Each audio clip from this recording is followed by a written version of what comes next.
Hey peeps, welcome in. It's me, Pigeon Wishes, your resident Pigeon Fae from the UK. And today we are Tamagotchi.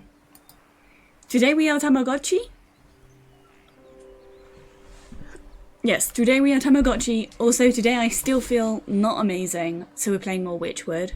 Because this was a nice game to play yesterday.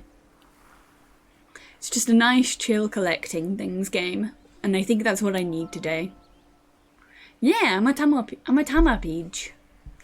A Pidgeotchi. Everyone's favourite Pidgeotchi. I'm just here, and you press the buttons, and things happen. Like, if you press that button. Oh? Why are they not working?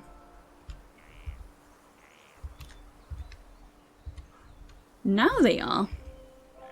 I could be angry or dead.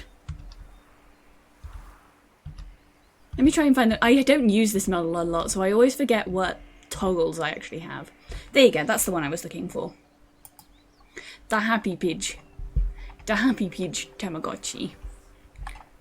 I rarely ever use this model, despite the fact that it is so very on brand for me. If you notice that I have this Tamagotchi, this exact Tamagotchi, on my full model.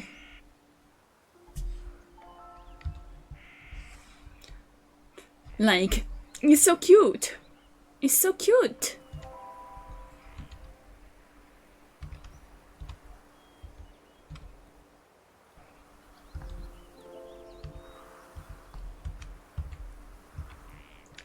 Where is the...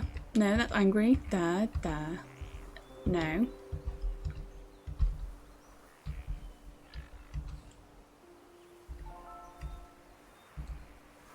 There you go.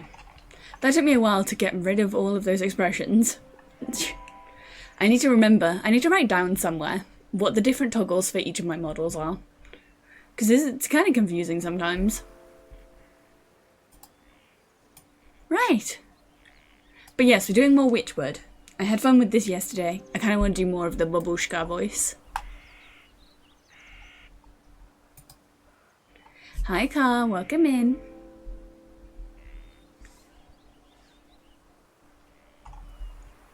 I've just been like, stream's actually a little bit late because I've been spending time helping Al.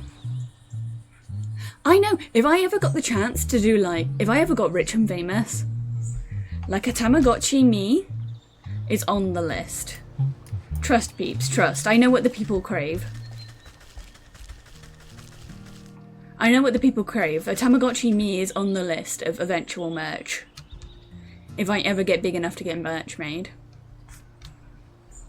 I would fucking kill for a Pidgeotchi. And then you would all kill the Pidgeotchi, as is custom. Pidgeotchi and Snubloons, they're top of the list.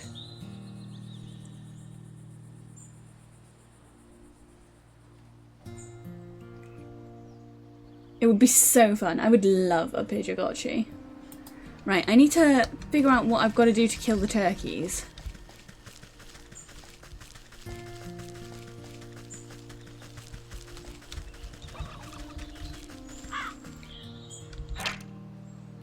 Digestive tablets. I need to kill the turkeys. But yeah, Snubloons, like metal coins, actual metal coin Snubloons, and a Pidgeotchi are definitely on the list for future merch. As well as a copy of my jumper. Goblin snot. So I need to use that to kill. So we got to go back to the forest is what I'm seeing here. To get a bunch of ingredients to kill a turkey.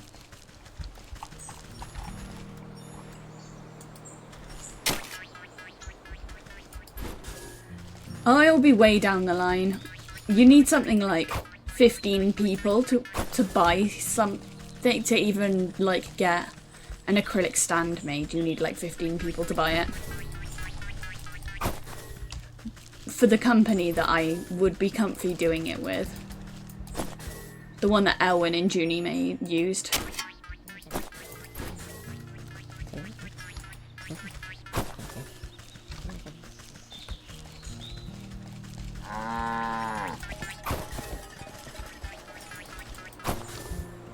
Damn. We're getting good at catching grasshoppers at the minimum. What do I need for the growth, the other things? So for the turkey gizzard, I need to kill some of those little bat guys. For the growth potion, I need...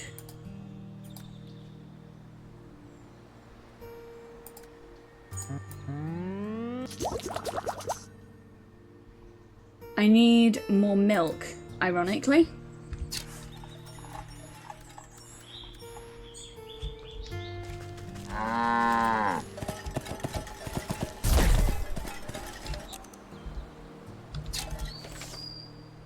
And then I can make magic paste. And then I need apothecary humours,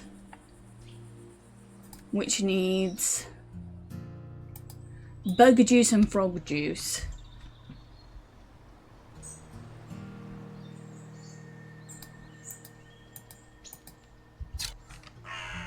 So I need to go both to the swamp and to the forest again. That's not too hard. It's not too hard.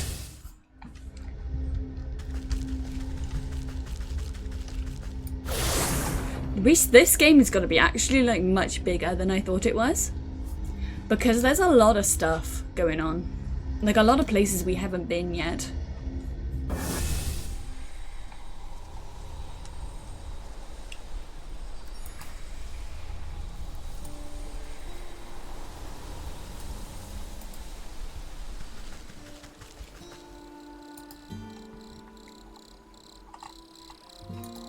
You know what, if I'm being a cartoony sort of thing, let me turn the model stuff back on. I forgot to turn my display lighting on. Wytchwood, there you go. There you go. It don't do much, but it just makes me fit the colour theme of what's going on. And I think that's nice.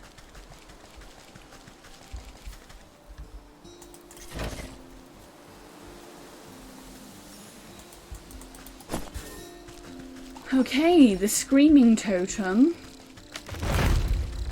We're going to take it to the little guys over in this direction. Because that solves two problems in one go.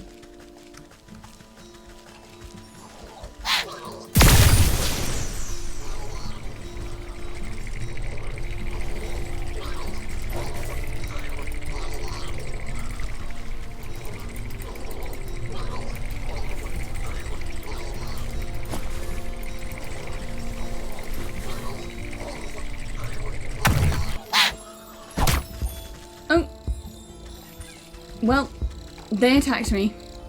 To be expected, really.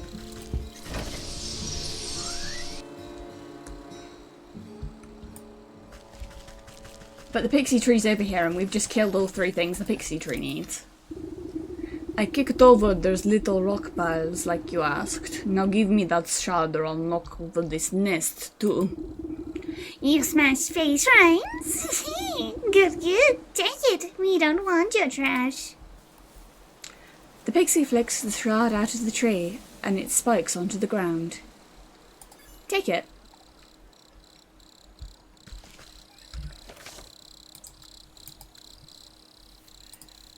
How much have we got left? Oh, we need a moonlight totem for the last thing.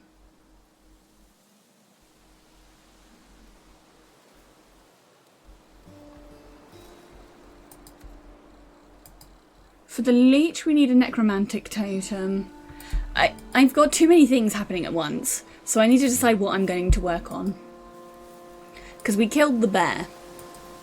We need to do the snake, which needs a moonlight globe. What do we need for the moonlight globe? Hi Mora, welcome in, hun. We're a Tamagotchi today. The people, they created the Tamagotchi.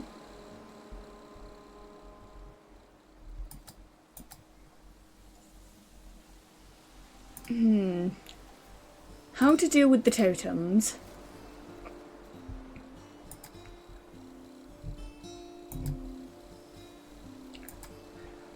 snares at some distance, binds tighter as it holds. Useful against pumpkin jacks and stick totems. Okay, we need that.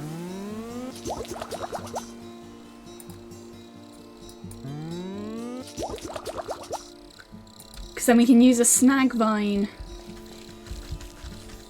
I'm good, thank you for asking, Mura. Well, I'm, like, good enough to stream, kinda. I feel a little bit icky today. But just in a, I'm very tired, I think, because the weather's changing.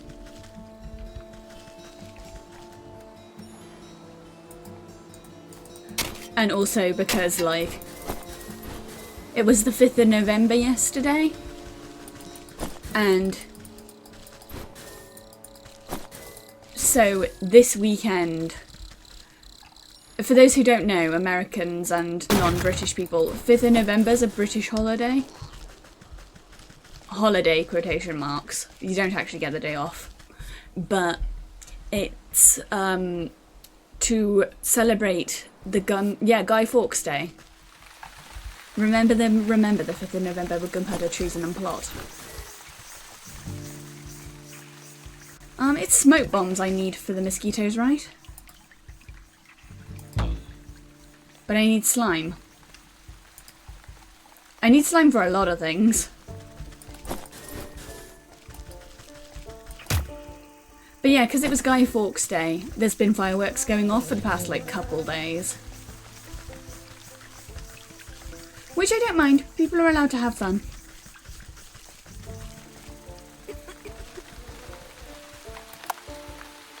Yep, 1605, the day that Guy Fawkes almost blew up Parliament.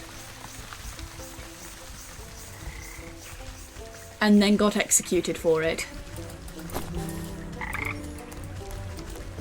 Right, this should get us the frog slime we need.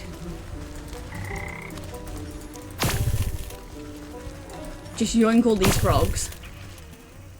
Because we need to get, specifically... I should collect all the ingredients while I'm here, because I'm low on kind of everything. But Guy Fawkes tried to blow up Parliament and failed, but we celebrate it still by burning an effigy of Guy Fawkes, which is a scarecrow dressed to look like him. And I think that's kind of fucked up if you think about it for like more than 5 minutes.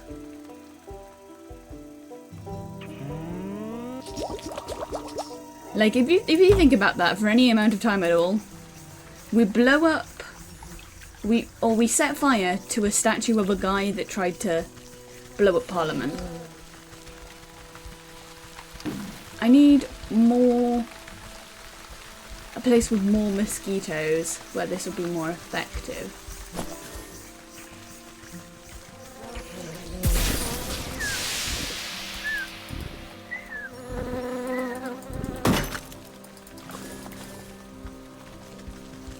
Well, I fucked that up and didn't get both mosquitoes in one go, so I'm going to have to do it again.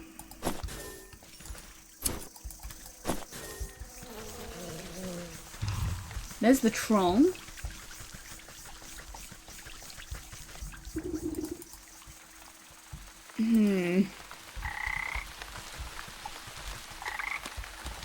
That means collecting more frogs.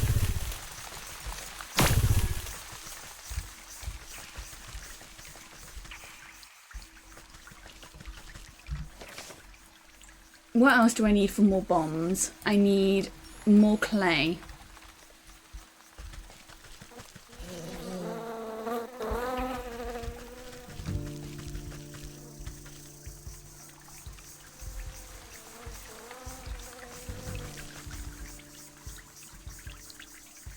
Ooh, nice. I think it's so interesting that you sort of volunteer for a, like, Ren Fair, Cyan. That's super interesting. I miss doing, like, the haunted houses like I used to work at. Aww. Also, thank you, Murder. It's very sweet that you think I'm Yoroshi. I'm glad that people, like, enjoy my content enough that they would class me as Anoshi.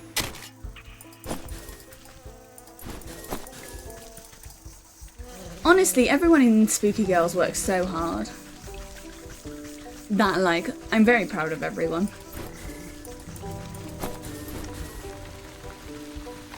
In the least condescending way possible. I know it sounds vaguely condescending whenever I say it.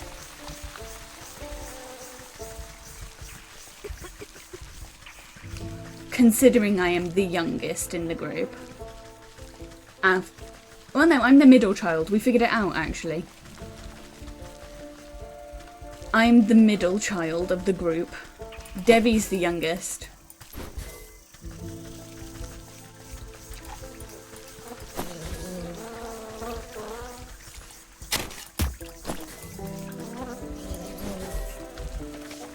Okay, smoke bombs.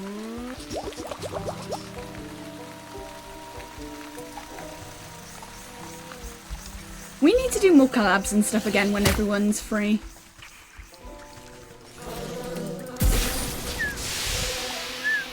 It's just a shame that everyone's been so busy.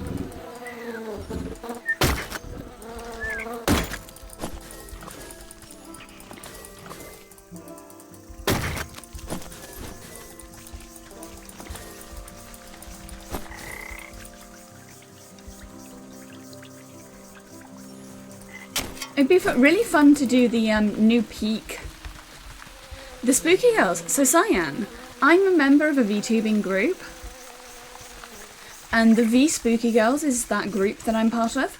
I'm kind of surprised, because I talk about them all the time. But the V Spooky Girls are me, Bunny Junie, Elwyn Brooke, and Devi Gogo.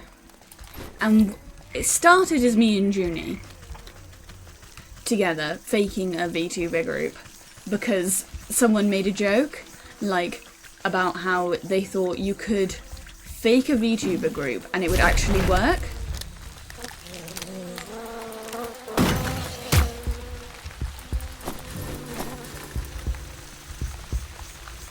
And so like me and Junie started V Spooky Girls with just us two. And over time, we added Elwyn, who is a friend of ours. And then, more recently, we added Devi. That's understandable. Devi's not streamed a lot recently because she's very busy with school. And I've told her before, both me and Vesper, who, if people don't know Vesper, he's like a very, very close friend of mine, who introduced me to the other girls. He's probably like the reason that me and Junie are friends at all, to be fair, considering how shy both of us are.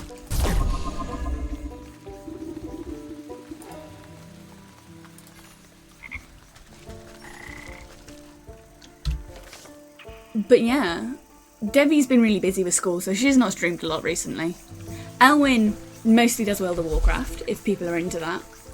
But she also does horror stuff every so often. And then Junie and me are the most similar in content, whereas Junie pretty much exclusively plays like horror games, and I pretty much exclusively play like detective games. We get on so well because we're very similar people, but very like opposite vibes. People who know Junie know that she's very like excitable. In a good way. I love Junie's vibe. It's what makes collabs between us so fun.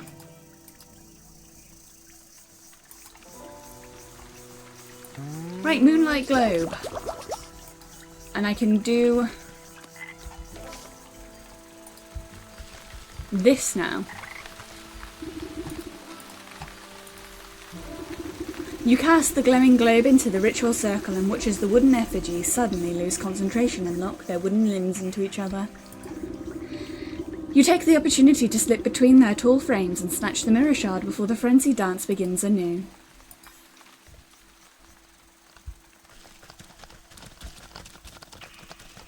Nice! It does mean I need more slime though. Give me slime.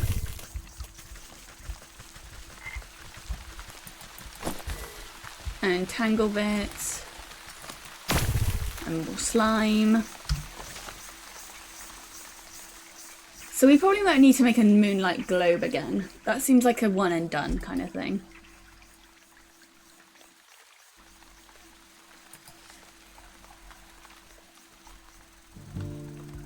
More bug ichor too. Well, we can make the digestive tablets to get the gizzard. Clay. I'm not surprised that that's the order you found us in. Oh, we want punk pigeon now. Okay, let me change model, because punk pigeons are...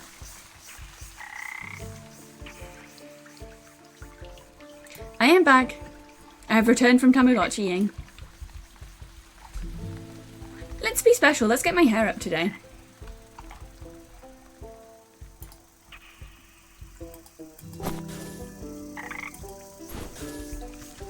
I'm getting so many embalming salts.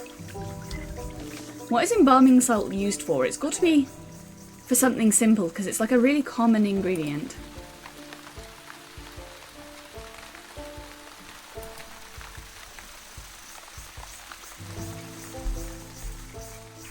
Growth potion. What do we need for growth potion? Oh, we've got all the stuff for growth potion. So we can do that. We'll need another apothecary humours, I'm pretty sure, for the leech.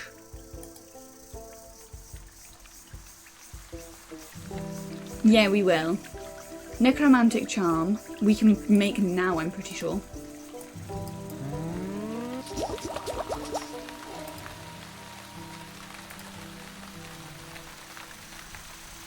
We need a death certificate from the leech.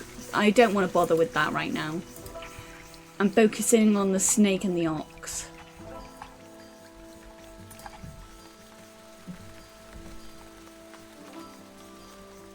Yeah, I have a whole bunch of outfits, but this is the only one of my many outfits that's kind of rigged. I have a jacket off version of this as well. I can take the jacket off. I might do that actually. I rarely ever hang out in just my tank top. My spooky girls merch. Yeah, that's ironic actually, considering we were just talking about the spooky girls. The vest top that I wear for this outfit is like unofficial spooky girls merch. We decided that like if the spooky girls get... Yeah, I have tattoos. These are my real life tattoos. So, some YouTubers like to play a character. I'm not really playing a character. Pidge is me, plus wings. And these are my real life tattoos. And people are, I'll show them off. I should show them off more. I hardly ever do. We have my pigeon tattoo on the left over here. And then on my right side, I have extinct animals at the top and cryptids at the bottom. I don't have my inner arm tattoos on this model because they'd be kind of like pointless to add. But I also have inner arm tattoos of the Universal movie monsters in like gilded frames. Like gothic gilded frames. Each a different shape. And I have the werewolf and the vamp. And so opposite sides, left and right, I have the vampire and the werewolf, the swamp thing and the invisible man, and then the mummy and Frankenstein. But yeah, Pidge is actually I'm actually quite heavily tattooed in real life. I was a tattoo apprentice for a while. Hi Soror, welcome in, hun. We were just talking about spooky girls and stuff. And looking at how to make stuff for this, what I'm doing.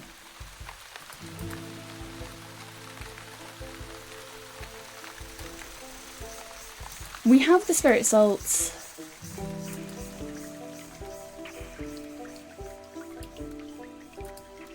We have the digestive tablets.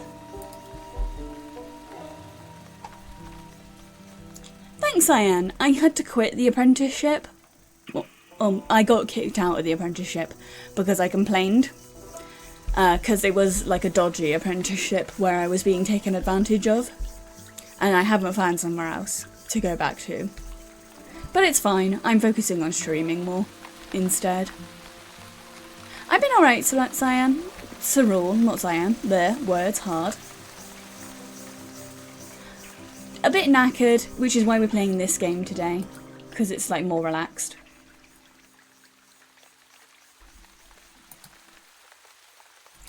Trying to think of what else I need to get. A sacrifice. And for the sacrifice, I can make the sacrifice now. We could go get the dragon fang, I think. Oh, I need to get even more milk. I'm going to need to get a lot more pots.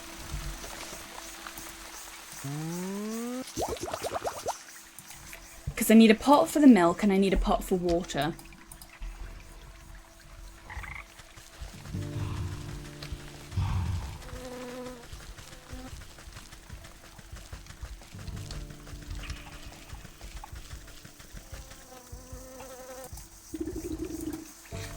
The thick moss growing on this massive fallen trunk seems to recoil at your touch, revealing some strange etchings on the bark below.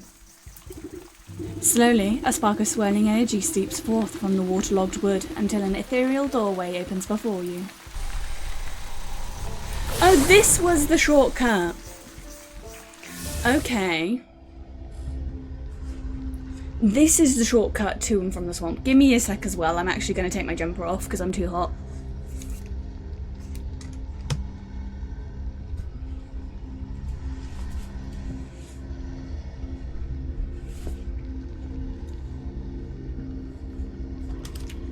Ah, that's better. I swear whenever I'm freezing and as soon as I turn my computer on, I'm bloody boiling. Right, back to field. Back to field. Kill a turkey.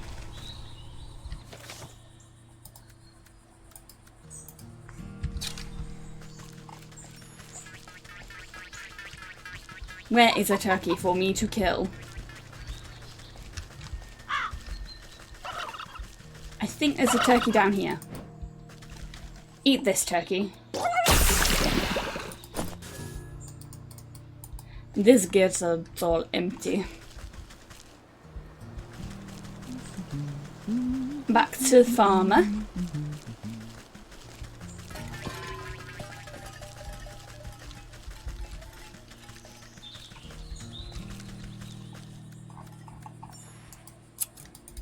Collect more twine while we're here. And I should always really have a supply of clay. Because I need to be able to... Oh, I've got a gold coin! What is a gold coin used for?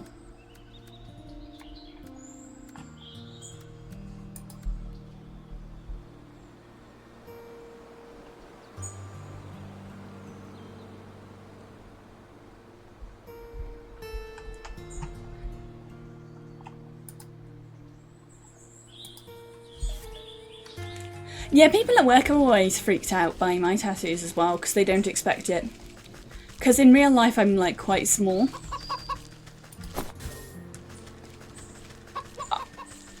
And I work at like a chicken factory. So like, I'm very small.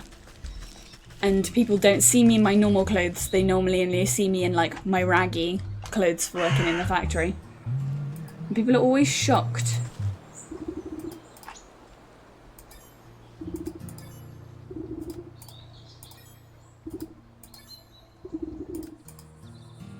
So I need to get how many jugs of water? 2 jugs of water.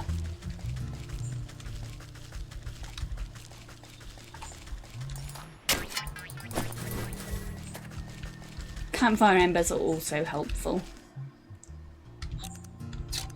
I might take the time to make a whole bunch more pots. I need more clay.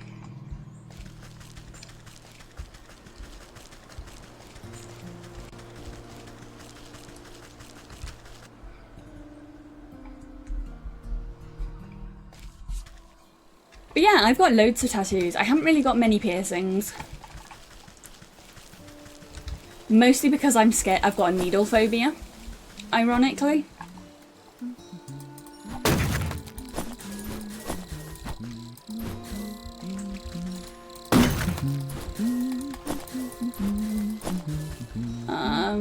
What do I need to do now? I need to go into the well to get more bottles of water. I wish there was an easier location to grab, like, water from. Having to go all the way down into the well is kind of annoying.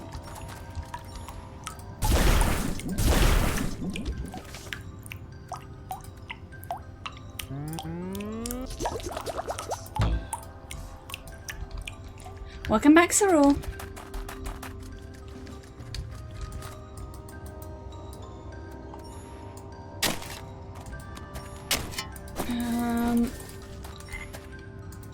At least there's a lot of clay down here too. So while I craft the jars, I don't have to worry too much. Ooh, exciting.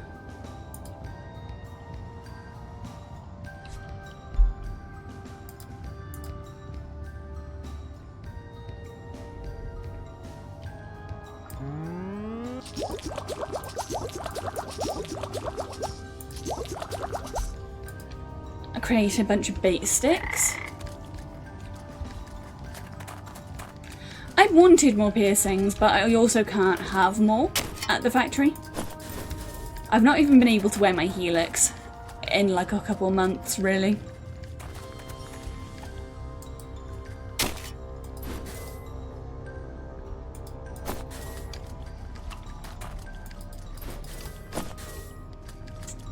Ooh, also nice that you've managed to get more of your 2.0 done.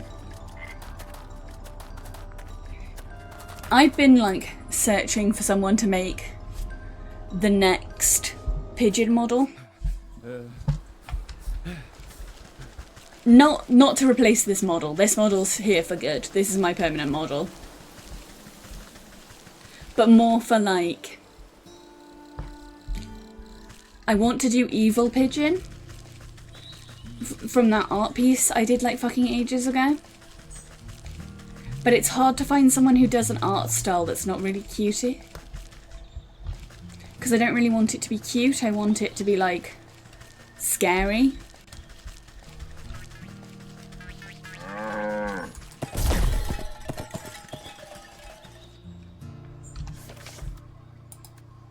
Right.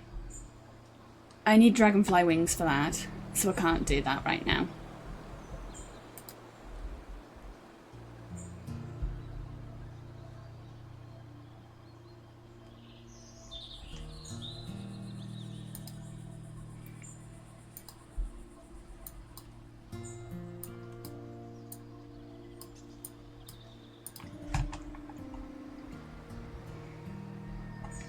That's fair. I work in like a food factory.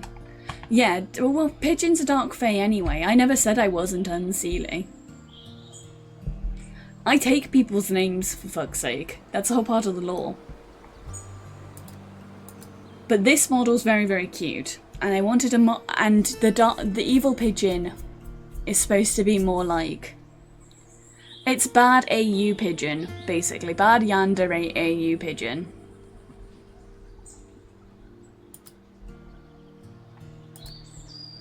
So I just want an art style that's a little more mature. Trouble is that, like, everyone, the people that do make the hypermodel that I'm after, don't seem to be making them at the moment.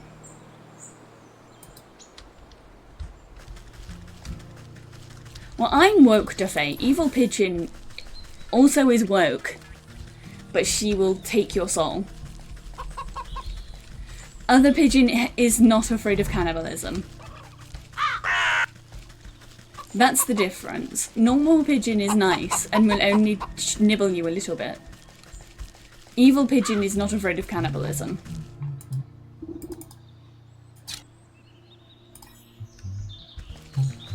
I need to get more water. Ah. It should be on the Discord. Like, I drew it ages ago. It's the pigeon where I have the red eyes.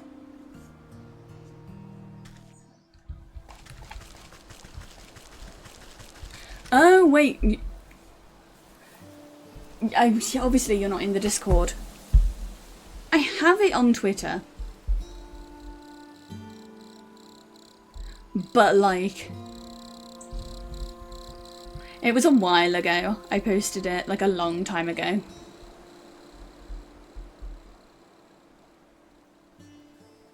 Is it not working? Discord does this to me, and I hate it. Let me figure it out.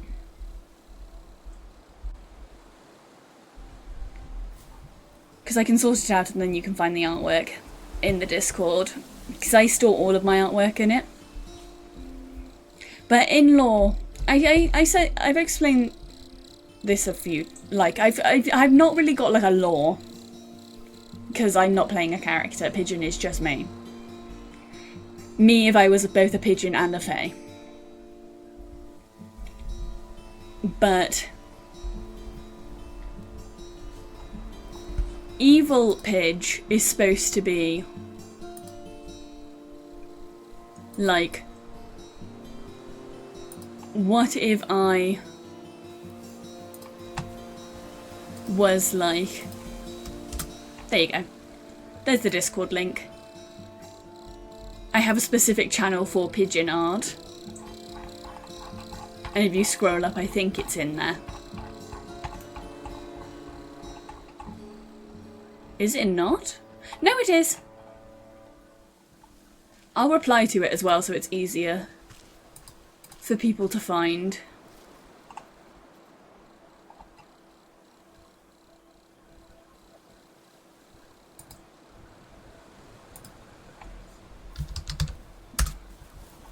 There you go.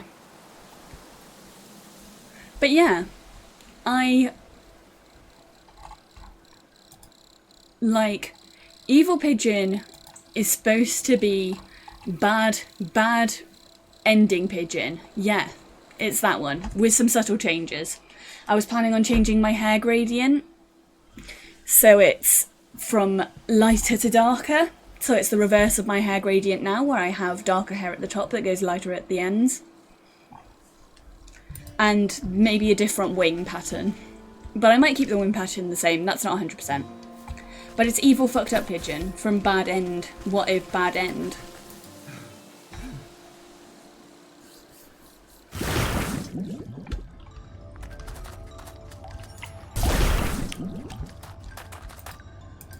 What if pigeon had never met the other spooky girls was the original prompt for that one.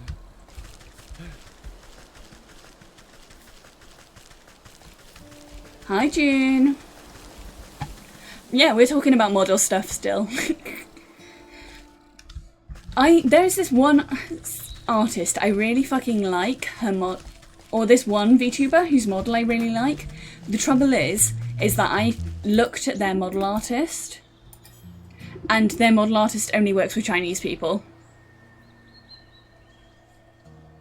Ooh, have fun in Skong.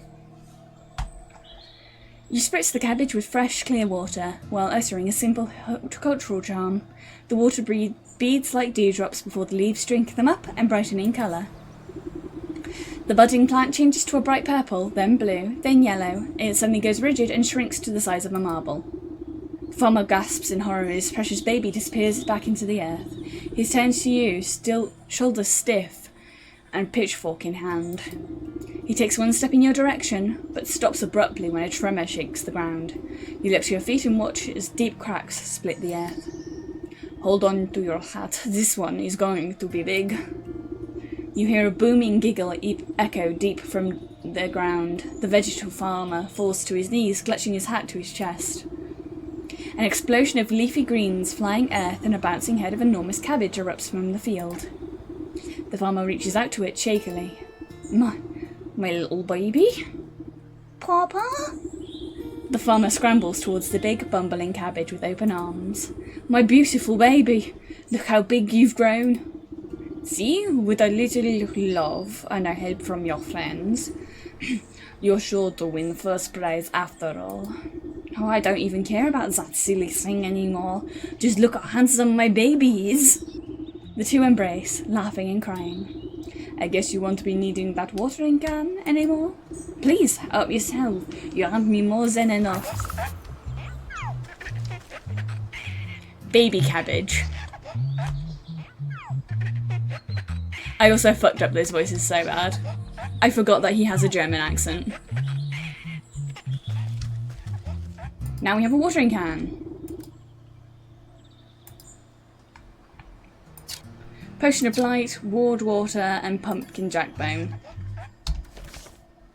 So to make a Pumpkin Jack Bone, we need that. To get that, we can do that now.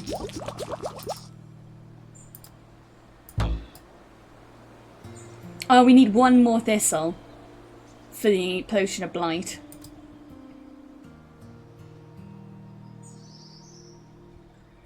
And we need insect guts for the other part. It's a baby.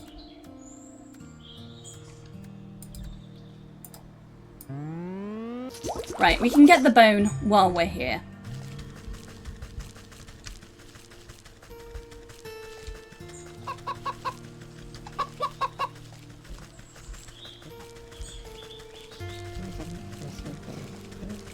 I don't know how to deal with the gnomes.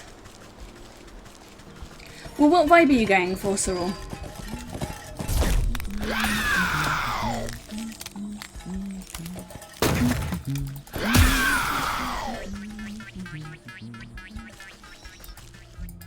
Those are so loud.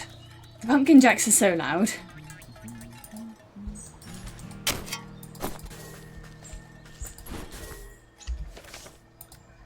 I needed more embers to do the bloody jar.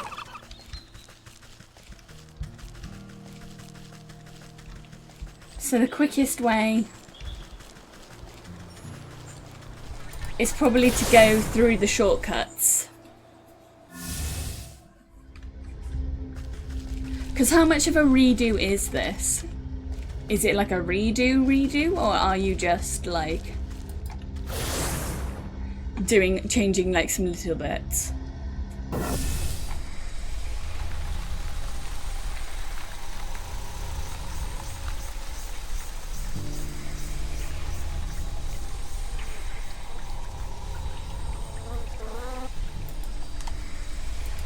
There. Evil Pigeon is more going to be like a complete alternate design rather than like a 2.0, because this is technically 2.0. And then we have the other parts of it, like the 3.0 parts. Well, this is technically more like 2.5.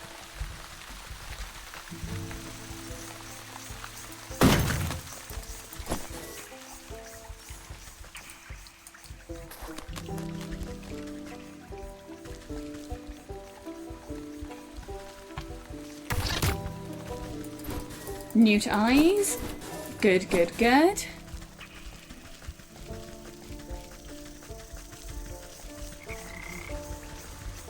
I only need like one thing of embers. We could drop some of the stuff off at the Circle of Power too, I think, while we're here.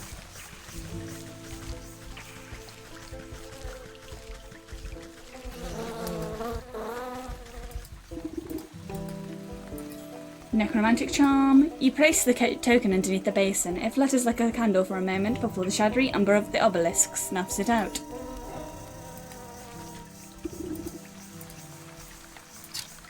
We need the Apothecary Humours. Drake Fang.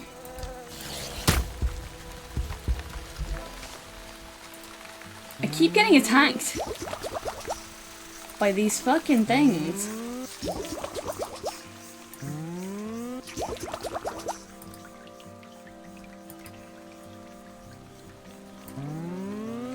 We can make the potion of blight as well.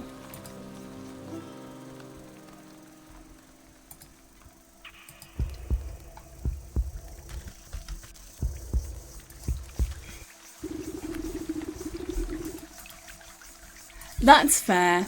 Honestly, pigeon, I'm going the opposite. I want like, this version of pigeon is supposed to be cute, but the next version of pigeon is supposed to be scary. I've done my cute girl stuff. Next thing up is scary girl shit.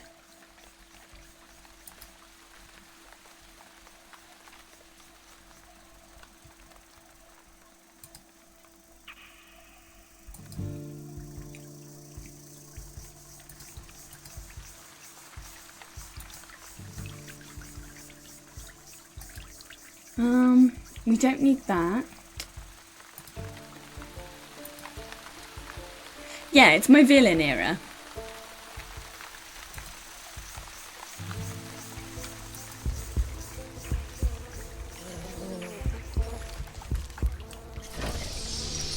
What do I need to get the dragonflies?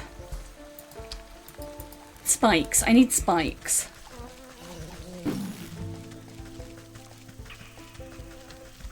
Yeah, hungry for flesh is probably a good descriptor, actually.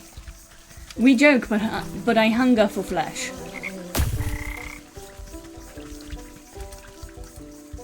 We joke, but I actually do hunger for flesh.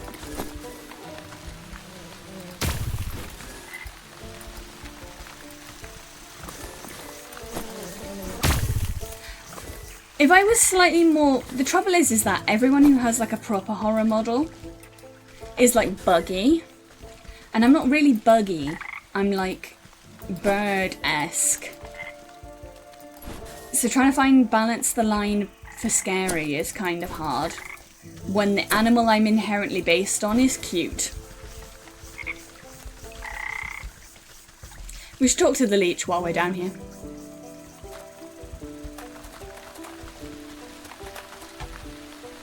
But her model is really good. Lena's model is quite good. I fucking love Juniper's model though.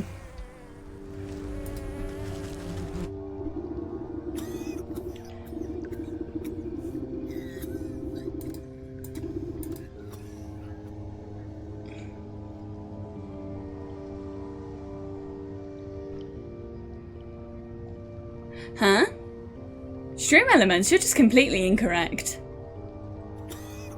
Stream elements is just completely incorrect. Not a step closer. Who knows what sort of disgusting maladies you might be carrying? Yes, I am a pox-ridden wretch, I know, but I need the death certificate from you. Specifically of the short, bearded man we spoke about. His wife is in no condition to roll her chair through the swamp, so she asked me to collect it for her. I don't simply give out death certificates to anyone claiming to be someone's aunt, grandmother, or friend. This is a legitimate operation. She turns her back to you and rummages through a nearby medicinal cabinet. Now where has that serum got to? Don't tell me we're already out. What is the matter? Out of stock? It is a shame you don't have time to go out and get it yourself. She tenses at your continued presence. What are you getting at? Medicine for that death certificate. I think that is a fair trade, don't you? You would barter when people's lives are on the line. Fine. You'll have your paperwork, you filthy degenerate. Clearly too angry to speak with you, she shoves a list of required medicinal supplies into your hands. Well, we have the dragonfly wings.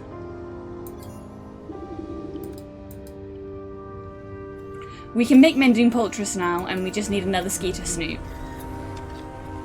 Which we're going to get anyway.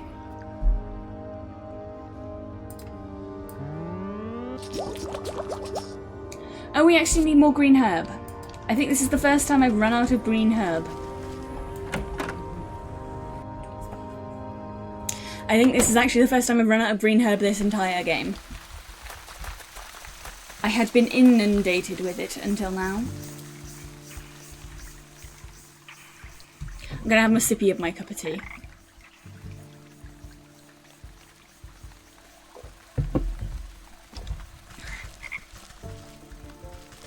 Right, where's the skeeter at? Actually, if I go back to the entrance of the swamp, that's where there's a big collection of skeeters I can kill all at once.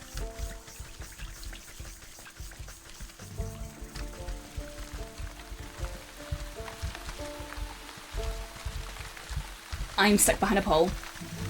Freedom! Freedom!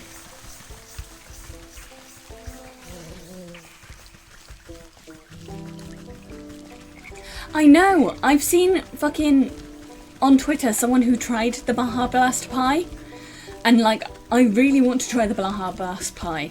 It doesn't look like food. It intrigues me with its not looking like food.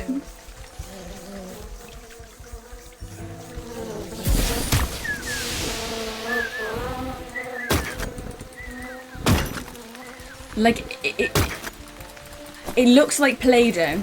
It intrigues me.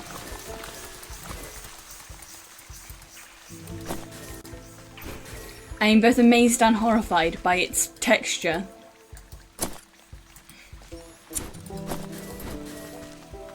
I've never had an American pie.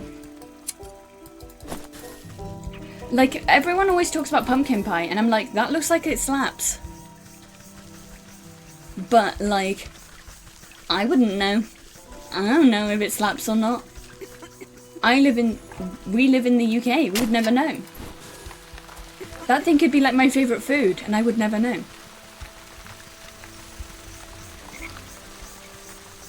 Yeah, but that's the trouble. It could slap to me, and I would never know.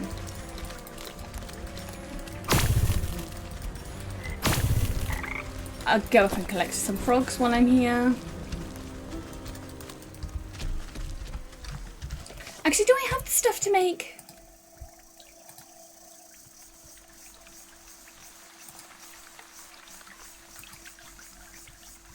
Yeah, I do. And now I can make the sacrifice. I've had a custard pie like that before, and they're alright. We do something similar here in the UK. Called, like... I can't remember what it's actually called. Right, sacrifice. Eat the sacrifice, dragon. It's knocked the fuck out.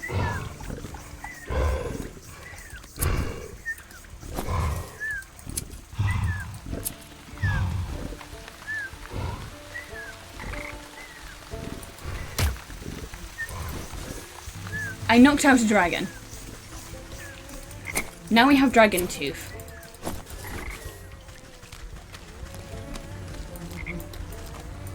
I think honestly the coolest area in this game is the swamp. The fact that we're like literally wandering around an area full of dead, like just dead bodies littering everywhere. You drop the sharp reptilian fang into the stone basin with a heavy clunk. It spins like a top, emitting high-pitched whine before shattering into a fine white dust.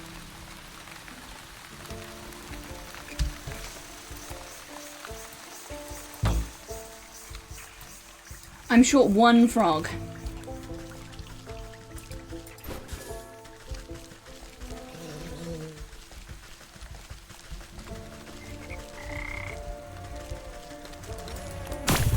Do you know what I've been craving for the past couple days? Like a proper apple crumble with custard. Like a fresh apple crumble with custard. I really want like apple crumble.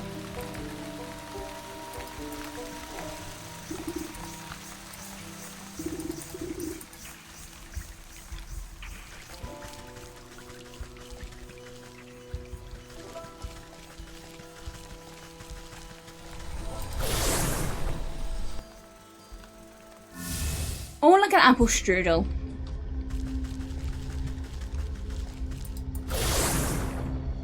I could also go for an apple strudel.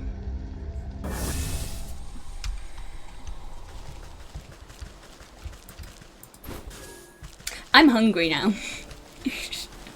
We have succeeded in making Pigeon hungry.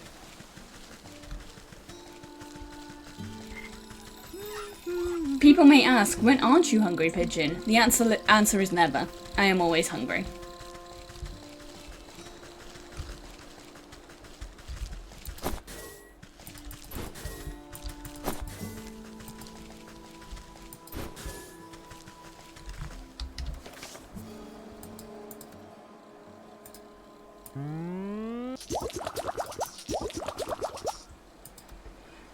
So, what else do I need for the leech?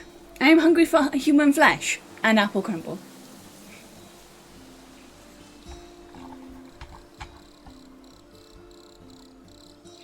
Mending poultices we've got, and we need skeeter snoots, which we've got. So if I go back to the well and get more water, put these in my inventory, that can also go in my inventory.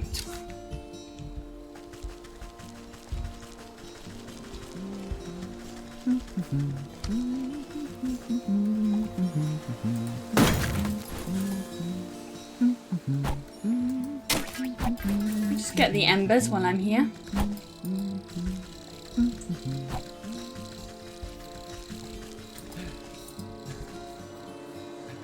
We're getting so close to being able to get the leech and the ox, I think. Like, I don't imagine we're far away now from being able to collect either of those two.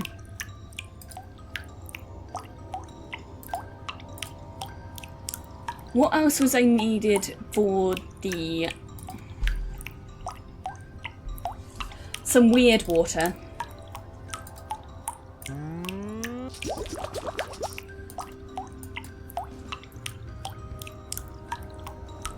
We've got Potion of Blight, we've got... yeah, we've got everything. We can go straight down. And then we go... oh no, it drives me fucking insane as well. It's why I don't like going into the well, but it's also the only place to get water. If there was another location that would give me water, I would be going there. But the well is the only place. And the dripping drives me fucking insane.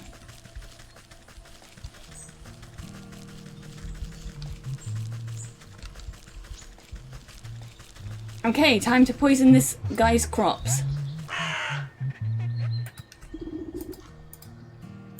Potion of Blight. You hold your breath and empty the poisonous vial into the container. The toxic fumes make your fingers curl. A good amount of weird water will dilute the poison to keep it from eating straight through the metal can. You crush up the impish bone into a fine powder. This potent fertilizer will help spread the blight. You find a hefty stick to mix all the ingredients together inside the watering can. You know your work is done when the stick dissolves into mush in your hands. Take it. And it's called the Withering Can. Amazing. Incredible. See, I like this game's sense of humour.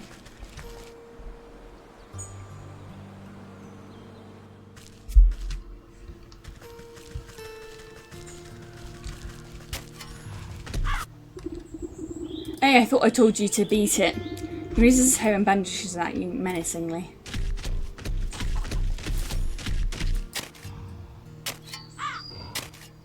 The scarecrow again stands motionless.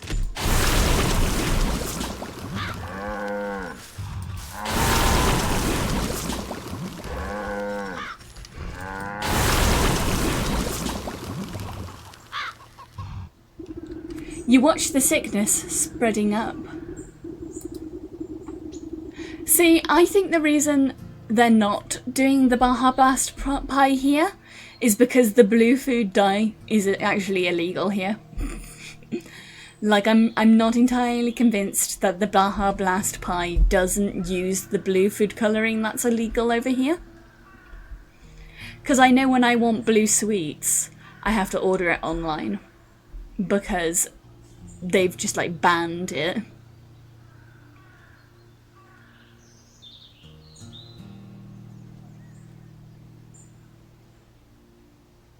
You watch the sickness spreading up the stalks to the very tips of the tallest leaves. Vivid greens turn to diseased browns as the crops bend and droop. No! What is happening? Harvest Master, we had a deal. You promised my crops would never fail. Dreadfully sorry. It looks like my magic is broken. It's not my fault. The ox throws himself to the ground, desperately raking the soil with his fingers. Wait, let's make a new deal, please. I sacrificed too much for this.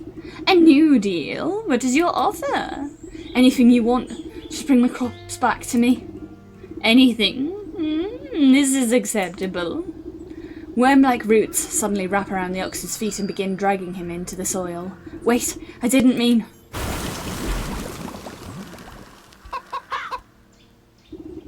The dust settles over the spot where the ox once stood as if nothing had happened. Though the soil looks barren and diseased, a small sprout of leafy green catches your eye.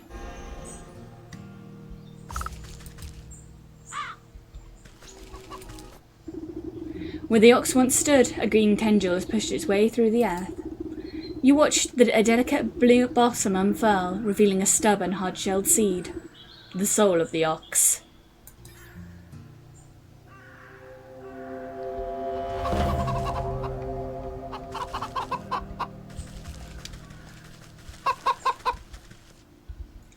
Okay, so we've got the ox's soul now. But I'm kind of like a little disappointed that we didn't save the ox's family.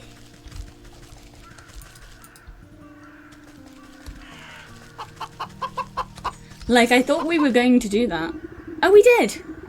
Okay, yeah, we have. I was gonna be like, what? I was legitimately going to be like, what?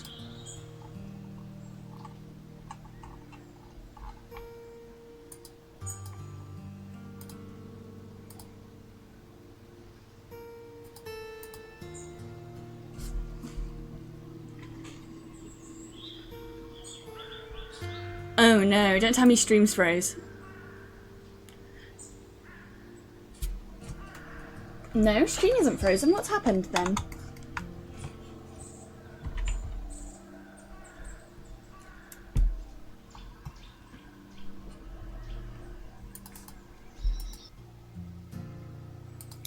VTube Studio, I'm going to shake you.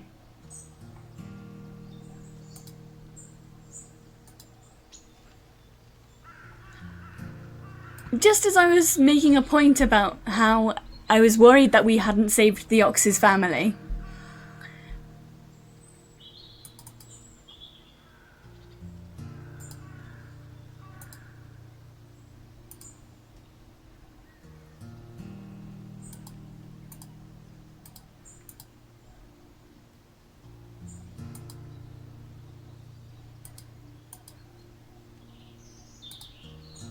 No?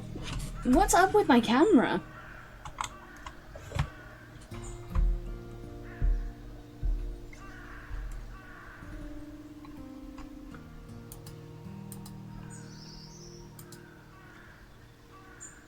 Give me a sec, guys, as I troubleshoot this.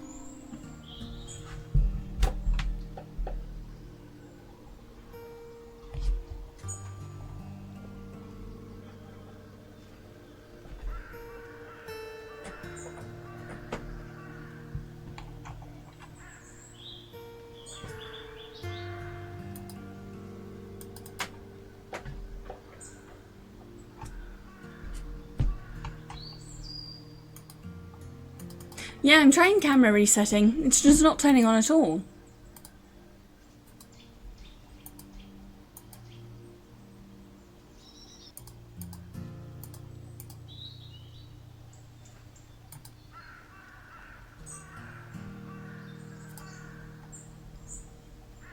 What is going on? Why am I having so much trouble with VTube Studio at the moment?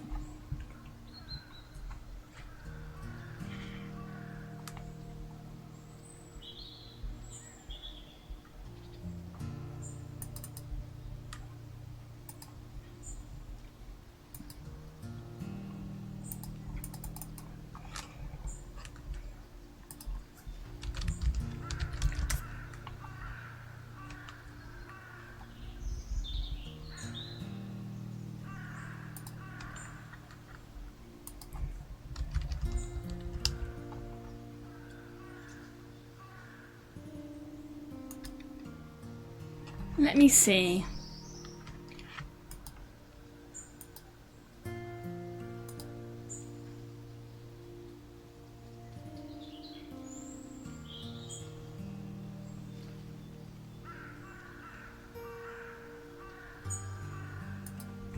No, it seems my camera has broke.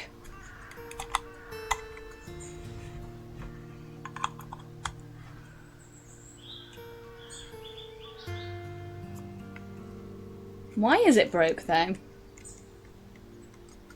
Doesn't feel hot.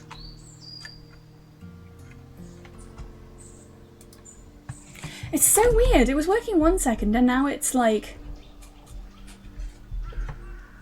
not doing anything.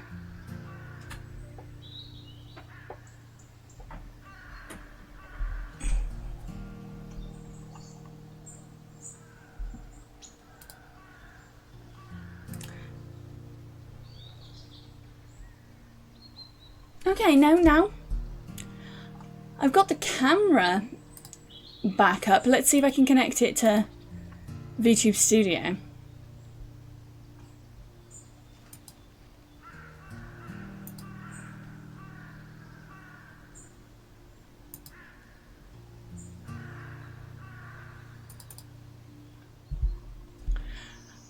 Wow. I don't know. It's just being really weird.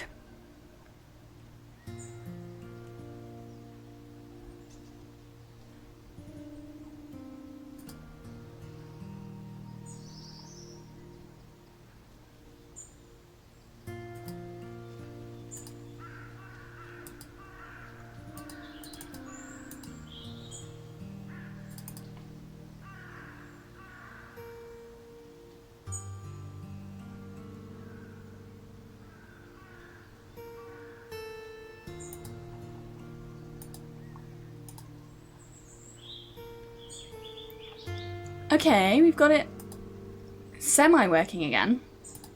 There we go. No fucking clue what happened there. Really weird. Let me turn it back off and turn my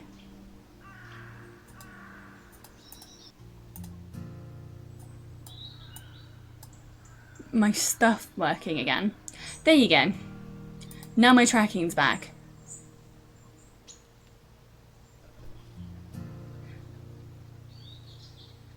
I can lizard blink now apparently. Let me change that again because that's not supposed to be doing that. I can't have full settings on because my model isn't set up for it.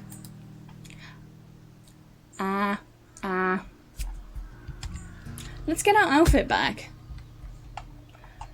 Crazy! I have no clue what happened then.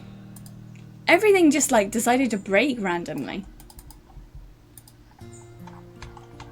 Well, no, it seems like my camera decided to break, not my model.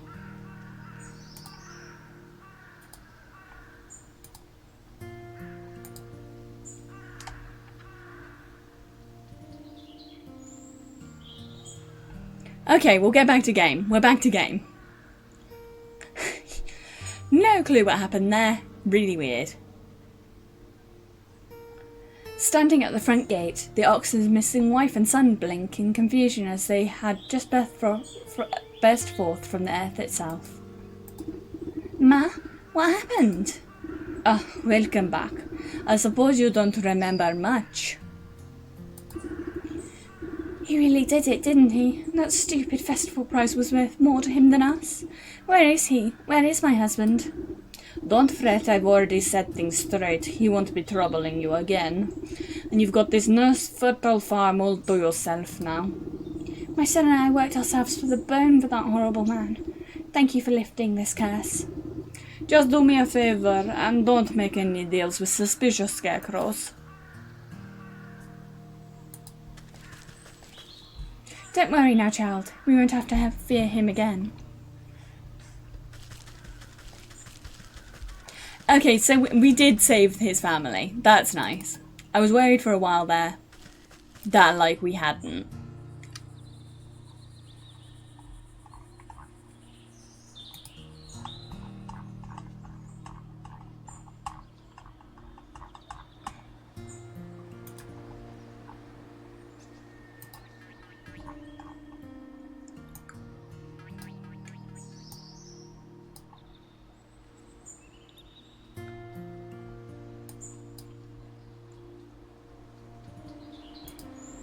God, this colour palette's so nice. The, like, golden yellowy colour is just, like, nice.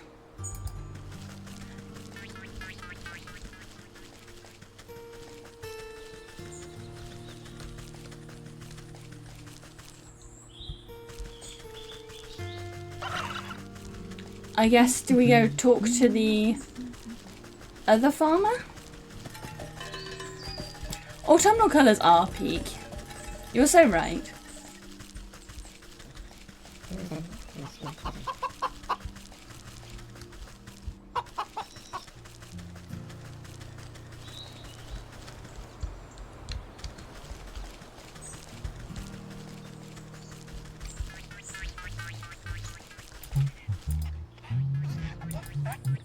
No, he's got nothing to say.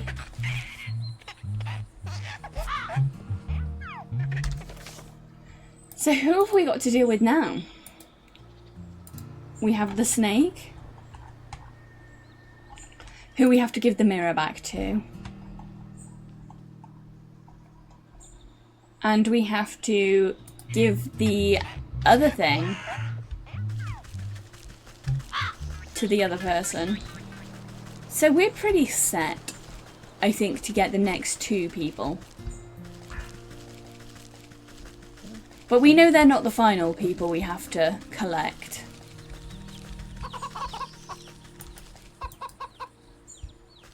I could have got water from there the entire time.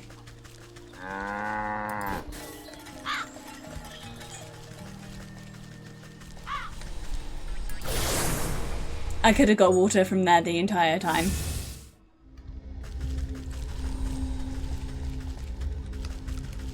Right, I'll go do the snake, because I'm pretty sure this with the snake is also going to be the end of the snake. I like purple trees too. I think they're very pretty. Personally, I like wisteria the most.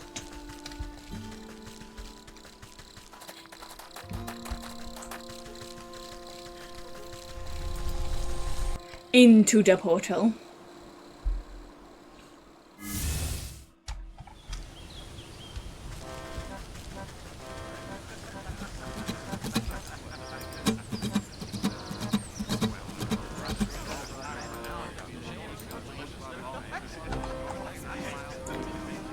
We've got to give it to the lady, not him. Okay.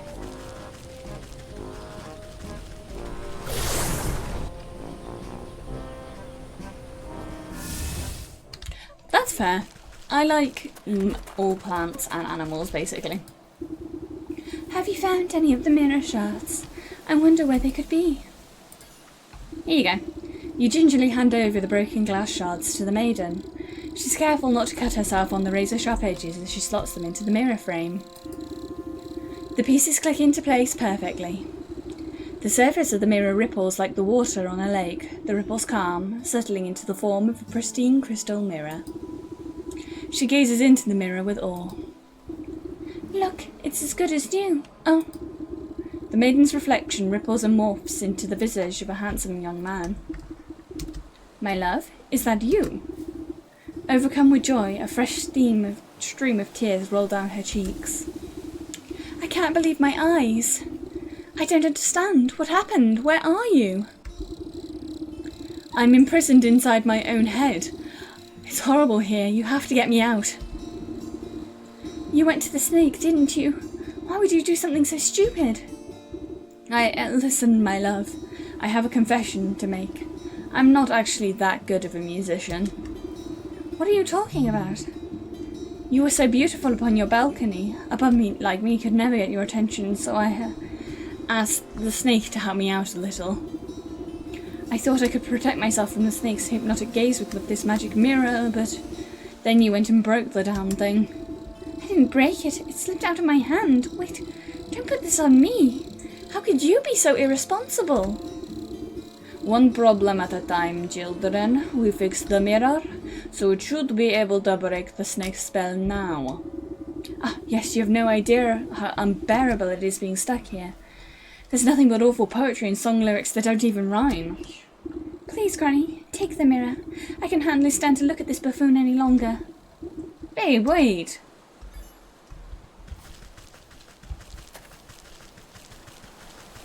And now we use the snake's powers on themselves, I'm assuming. I think that's probably the deal, right?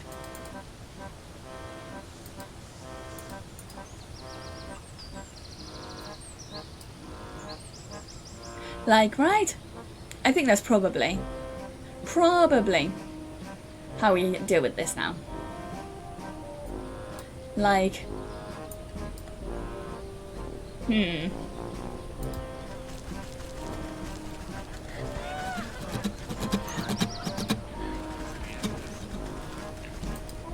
Let us go. Let us go and hypnotize the snake with itself. Sudden dread grips the snake as you swing the shimmering mirror to meet his eyes.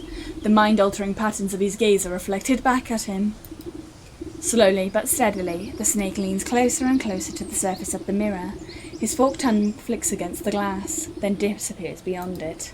It's so beautiful. Like a length of rope being pulled through an eyelet, the snake rushes forward and vanishes into his own reflection. The mirror jolts and bucks out of your hand, clattering to the ground. You stoop down, careful not to look too deeply. Hidden in the reflection of the mirror's surface, you can faintly make out a tiny, wiggling shape, trapped just beyond the veil of this world. The soul of the snake. 3 souls down, 1 to go.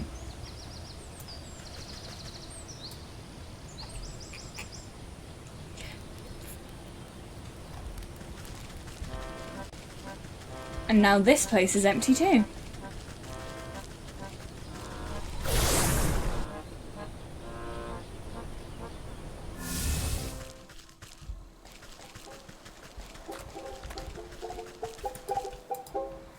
Looks like the two of them are working things out.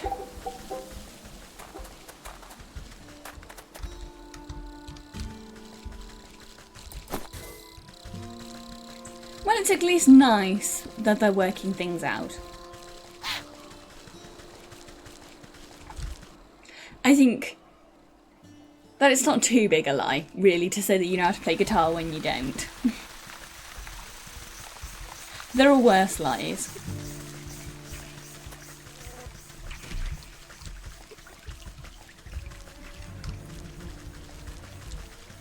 Last up, the leech.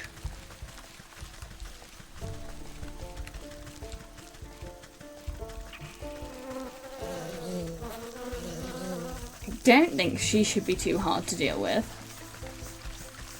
I wonder how they're all connected to the girl in the Sleeping Beauty.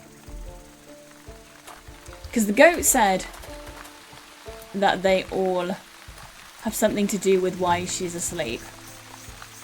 And then didn't elaborate any further.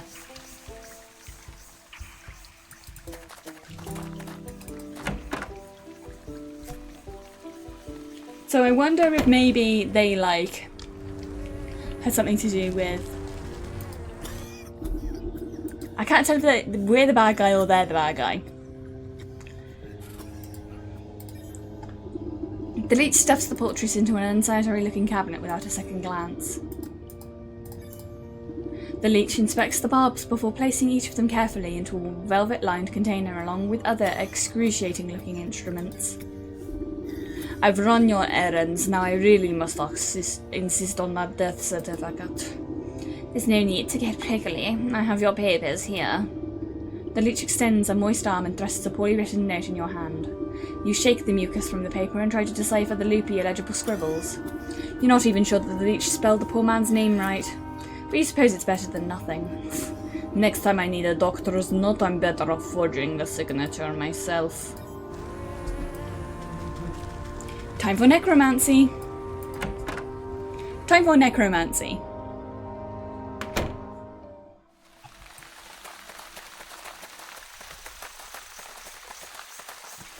Because I'm not actually sure that there is a plague. I think that it's just going to be that the leech is draining people. And pretending there's a plague so that she can get away with it.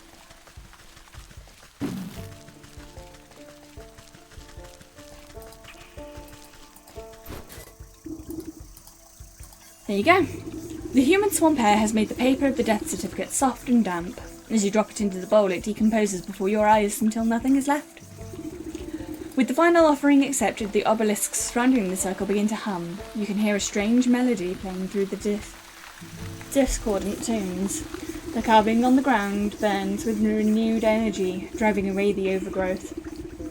You're quick to step away as you feel a viscous force pull at the centre circle. I suppose that has done the trick. Let us see what it has to say for himself now. You rotate your head to read the glowing letters on the edge of the circle. Place the vessel of the deceased, yada yada, recite the evocation, noctodermis, blah blah, apply necronopic ointment. Right, seems straightforward enough. All I need to do now is fetch the body of that poor fool husband. He should be here in the swamp somewhere.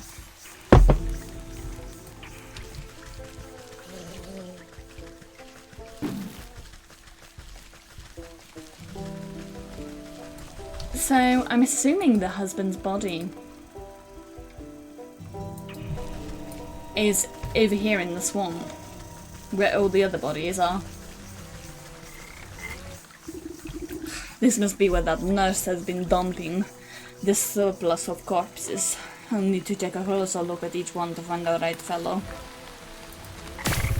This isn't it unfortunate nonetheless? Similar perhaps, but not the right body. This isn't the right one. Not the husband, this one. Poor soul doesn't fit the description. Not this one. Where on earth is that stinking body? You'd think I'd be able to find him among the dead here. You watch a particularly bloated fly land on a rotting hand poking out of the muck. Its disgusting proboscis probes at the withered flesh. Two globular red eyes slowly unglue themselves and swivel to boggle at the insect.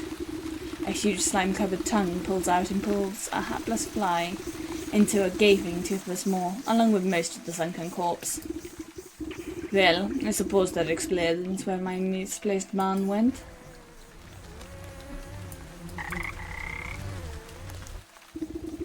Well, can it be? As a young long morsel wandered its way into my palace. You call this filthy bog a palace? He throws his head back, shaking the swamp with bubbling laughter. Smaller frogs scurry out of the way to avoid being crushed by his enormous bulk. Ha! Wouldn't you? This place is a veritable bounty of insects, and my subjects have such healthy appetites, so they will grow big and strong. I'd eat you too, but that head of yours looks much too hard. I prefer my food to be nice and tender. Look, you wouldn't by chance have seen an old man pass by through here, have you? About yay-high, full beard, dead-ish. The frog taps his fingers against a log, grinning an impossibly large grin. Oh yes, I do believe I've seen the chap. He had such an delectable aroma, and full of the bone ribs. But I'm sorry to say that once something goes down the hatch, it never sees the light of day again. We'll see about that. I'm sure I can come up with some just desserts for you.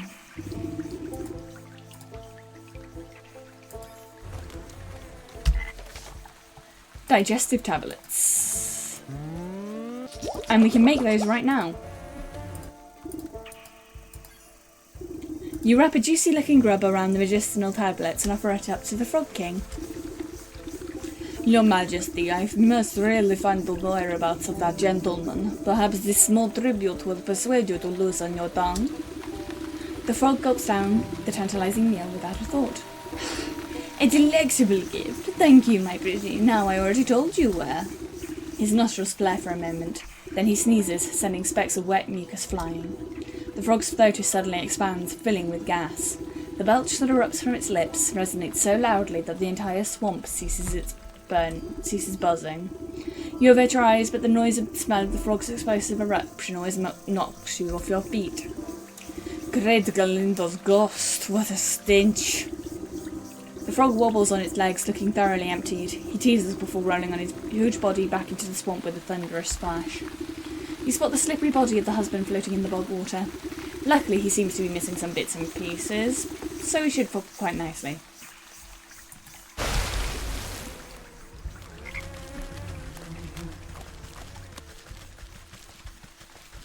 Right, and so then we bring the head down here. With considerable effort, you unfold the husband's decaying body from your satchel and slap it down into the middle of the circle. The invisible shackles wrap around the corpse's limbs and pull it spread eagle against the ground. Strange mist rises from the obelisks, casting everything in a sickening green light. Slowly but surely, the corpse begins to levitate off the ground. It rotates to face each obelisk one by one. Oh, get on with it. I haven't got all day. You give the rotting head a good kick as it passes by you.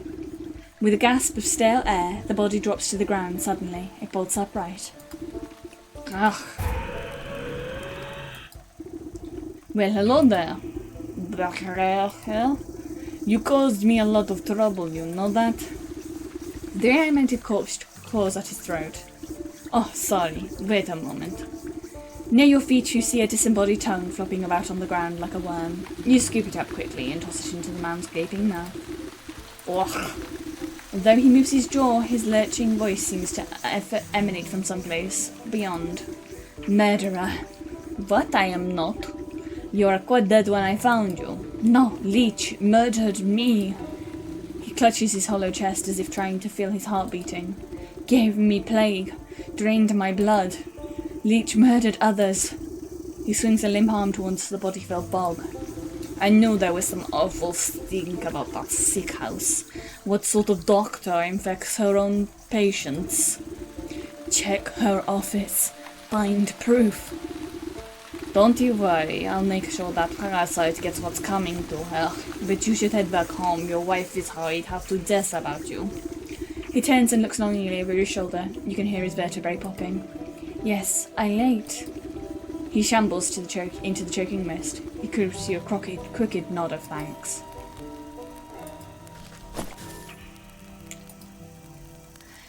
No, Cyril, you haven't missed much. We've just been chasing up getting the husband's body, doing necromancy.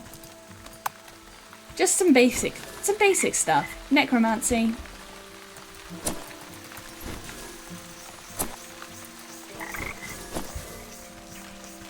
Finding out that the leech is a murderer, like I thought.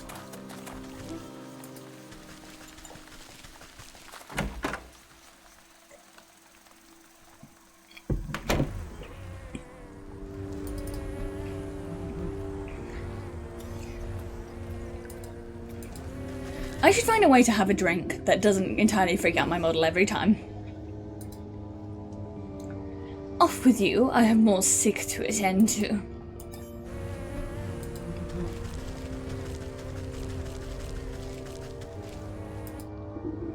While the leech is busy with her patients, you rifle through the contents of the various cabinets in her office. Mostly dried herbs and potions, nothing seems out of the ordinary. Oh, thank you for the posture check, I'll have a sit up now.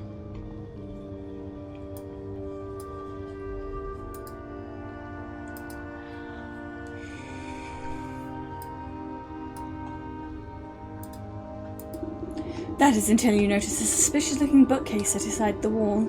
The books are all fake, just top-down spines glued to a solid plank.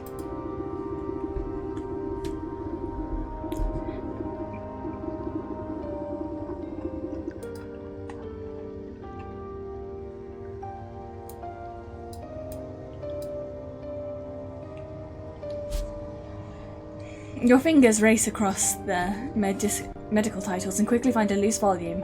With a click of a switch, the whole bookcase swings open to reveal a secret compartment. Why is my model's mouth not opening? Why? Why is that? Why is it not opening?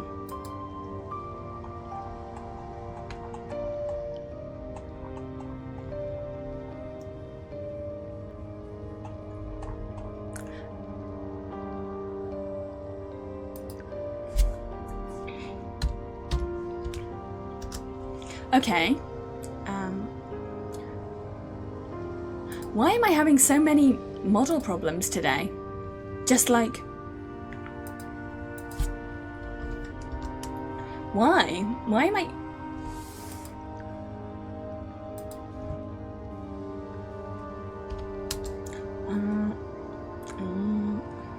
Okay. Is that... No? Still not better. Any better now? No.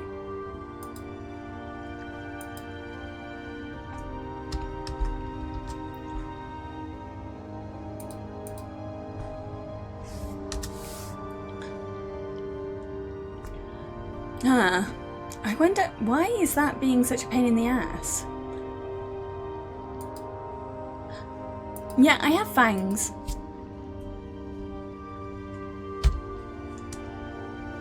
Let me try 0.2. Okay. Any better? No.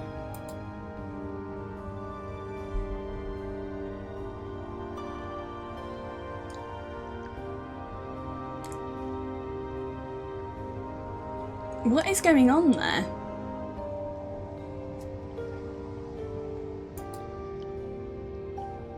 Why is my mouth not opening and closing?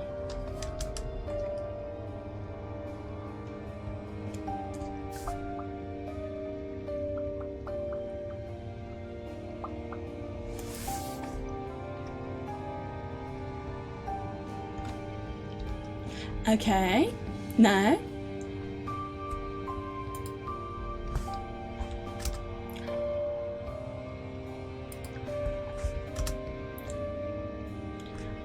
Why is that? No, it's not lighting, because my lighting's the same as normal. It's just not like... It's just not working for some reason.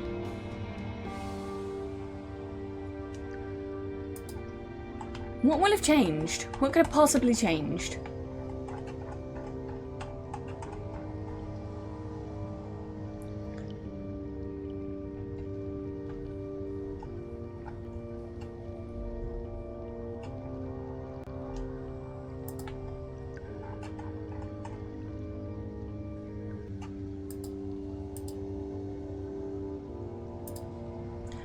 Okay, is that working now? A little bit better, but still not quite.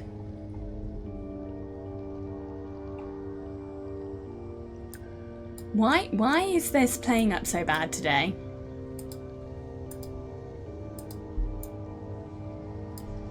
Why is that playing up so bad today? Like, it shouldn't be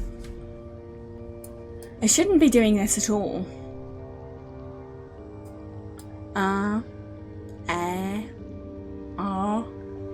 Okay. Yeah. Is that working now? No. Now? Yeah, I think it's working kind of. Let me try moving closer and refreshing my thing. Why am I having so many issues today? Well, like, why do I keep having so many issues? There you go. Anyway, here's the fangies. Did you ask for fangs? I have no clue what caused that issue there. Actually no clue what caused that issue there. I just kind of had to fuck around until things sorted themselves out. Weird.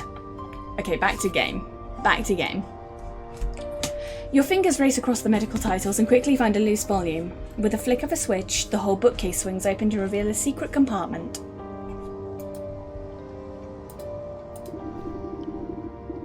Sorry about this, peeps. I hate having technical issues because it ruins both the VOD and the experience for people watching. But if my mouth isn't moving while I'm talking, that's also like super fucking weird. Your heart jumps at the sight. Racks upon racks of bottled blood are arranged like fine wines. Each vessel meticulously catalogues the name, description and age of its source. That looks like that thirsty log has been stopping living for years. On the nearby table you spy a decanter half filled with ruby red liquid. Wonder whose blood it contains. A dash of salt would remind that slimy worm that there's worse things out there than bloodsuckers.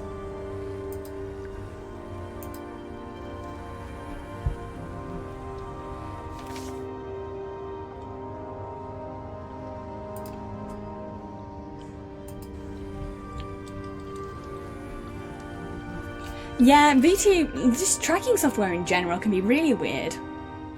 One minute it's working fine, next minute you've got like an issue for some reason where it just stops working all of it for like no reason at all.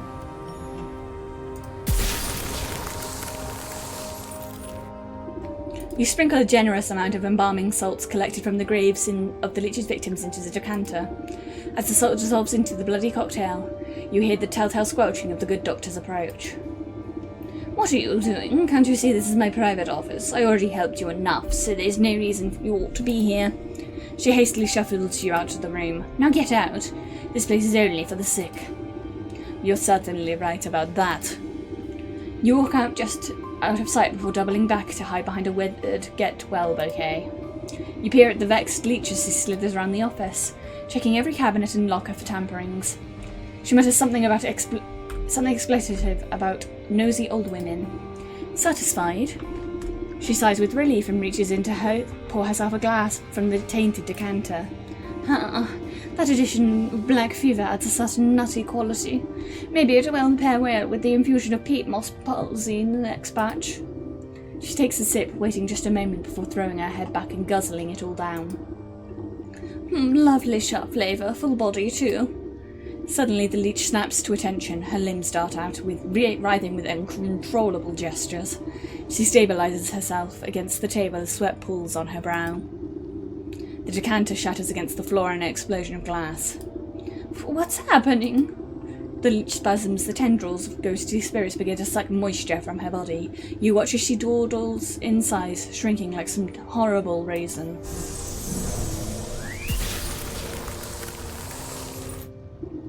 You inspect the mummified worm, pressing it between your fingers lightly.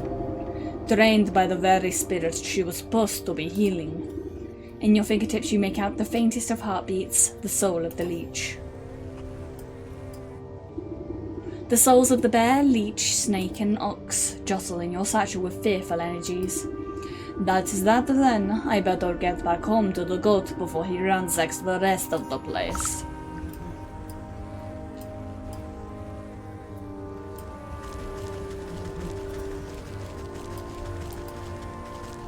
I don't believe it. This was happening right under my nose the whole time. Okay, maybe new area. Maybe new area. Exciting.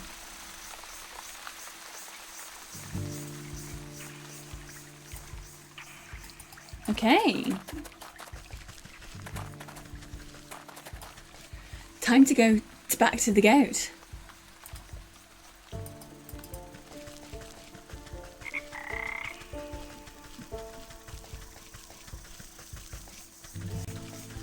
And hopefully, when we go back to the goat will be able to help that girl. I still don't know why we need these souls specifically. But there's at least 5 more souls to get.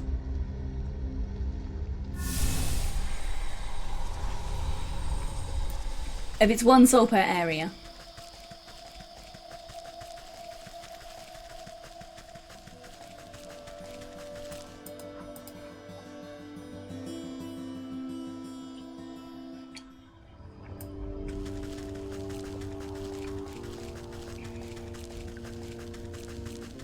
Hello. The goat rears its head at the sight of you. Hooves pound the ground excitedly. Most excellent. I can sense the presence of the spirits about you. You must have captured the souls I asked for. No small task, I tell you that. Just what do you plan to do with them? Oh, this and that. Nothing you must concern yourself with. What's important is that you are one step closer to filling your contract with me. Go ahead and place them in the shrine there. I'll take care of the rest. The goat shakes its head toward a carved relief at the back of the room, grinning in a horrible way that no goat should. As you bring the stuffed bear close to the carved stone relief in the wall, it spontaneously bursts into flames in your hands, burning away until only a harsh red stone remains. The stone zips out of your grasp straight into a socket on the wall, buzzing like some angry insect. You are buffeted by flashes of the bear's wrath, drunken roaring, carrying bodies, splintered wood, the smell of honey. The dried worm. As with the first, the mummified husk of the leech turns to ash as you bring it close to the wall, leaving only a glowing orb in its place. Images of the leech slither into your mind, a prick of a needle, drip, drip, drip of draining fluids, soothing words, restless sleep. Prismatic colours flash through your head at the thought of the snake, secrets slapped up by a forked tongue, whispers beneath the sound of festivities. The ox brings with him the overbearing heat of the midday sun, the salty tang of sweat in the soil, suffering, sacrifice, solitude.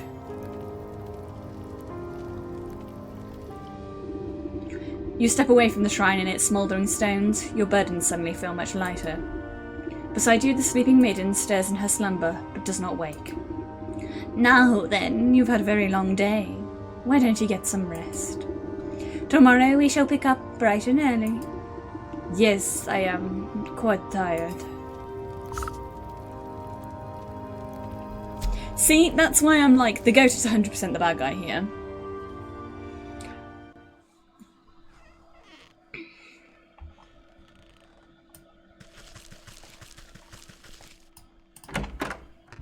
To the outside. Ah, good morning, my swamp lily. I trust you slept well. Like the dead. You stretch out your back, making a sound like snapping twigs. Well, no time to dilly-dally. I sense the next 4 souls on our list. You must travel east out of the forest towards civilization. I hate crowds. Well, it can't be helped. We must seek out these souls in the village. Market, the docks, and the graveyards. The graveyard might at least bear a prey from the chattering townsfolk. Alright, goat, I'll bring you your souls. You seem much more reasonable today. Have a change of heart, perchance? If these next 4 are anything like the last, they'll get what's coming to them. I'm glad we've reached an understanding. The cat in the market, the rat in the graveyard, the fish in the docks, and the ram in the village. Okay.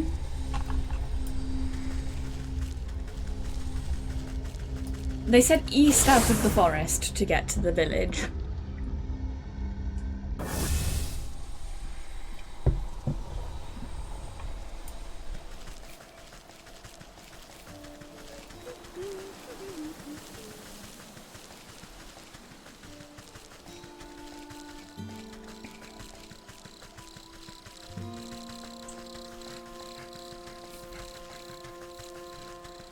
Oh, there we are. I'm assuming that is the village or the city.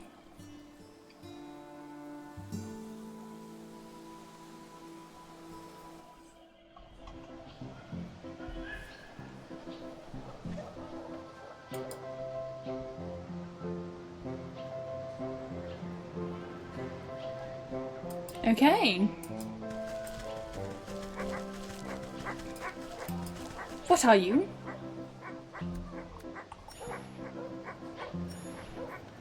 Trowel. An iron nail.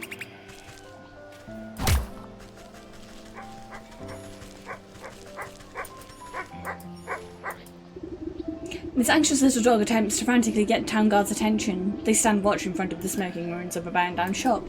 Please, you have to listen to me. My friend's missing.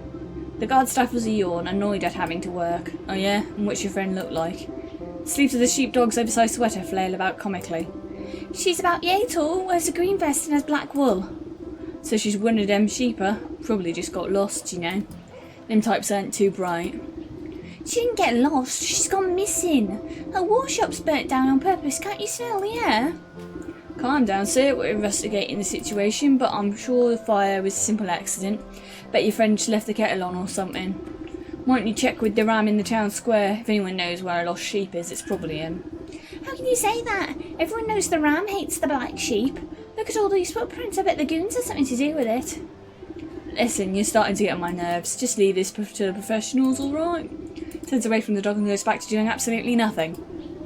Professionals, indeed. They couldn't find a fish in a frying pan. I'd better look into this funny business myself.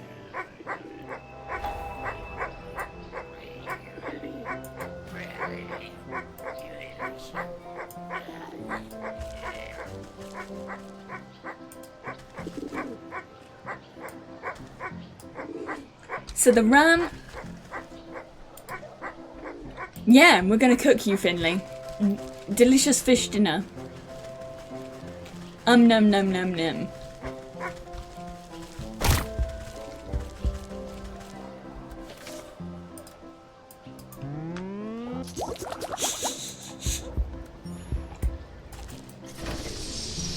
R.I.P. Finley. Was Finley. Now is fish dinner.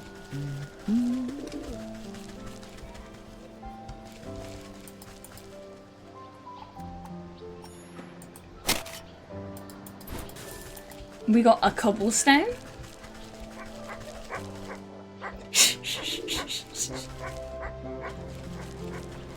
I don't think they even make bird pie. Actually, no, chicken pie is a thing. I take that back. Right, so that's the ram. Listen closely, brothers and sisters. We must wear our wool proudly and show the world that plain is best. That's right, plain wool is the best wool. All of these outlandish colours and head-splitting patterns do nothing but confuse and enrage the senses. They are a product of misled individuals. And now, as we all know, individuals are weak. Only the united are strong. Together we speak louder than a single voice. Wait, are all the colours bad then? What about grey? It's almost plain white. Grey is forbidden. Grey is a great way to blue. Where there is blue, green isn't far behind. And then what's next? Yellow, purple, even red. Oh no, anything but red, no. Always remember, colours lead to discord, to chaos. And with chaos, the wolves will come for us all. And not the wolves. Watch out, there's one right there. The sheep nearly jumps out of its fleece when it notices you. I am not a wolf, you have wits. Maybe not, but you're different, and that's just as bad. Right, boss? That's right, so what is the outsider wants with us? Are you here to tend my flock with your archaic ideals? I doubt you lot would have room in your head for any more ideals. But no, I am here looking for the black sheep. It seems her shop was burned down last night. You wouldn't happen to know anything about that, would you?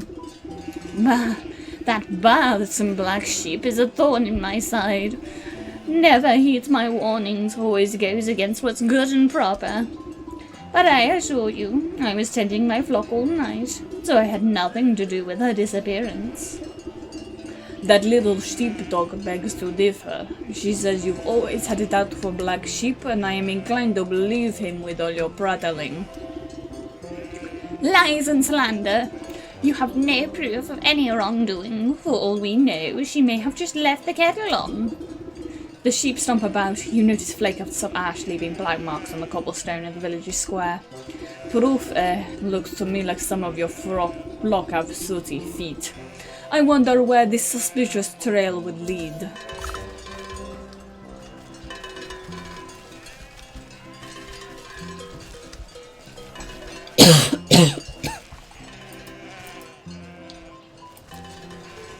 So we have to reveal the trail, I guess.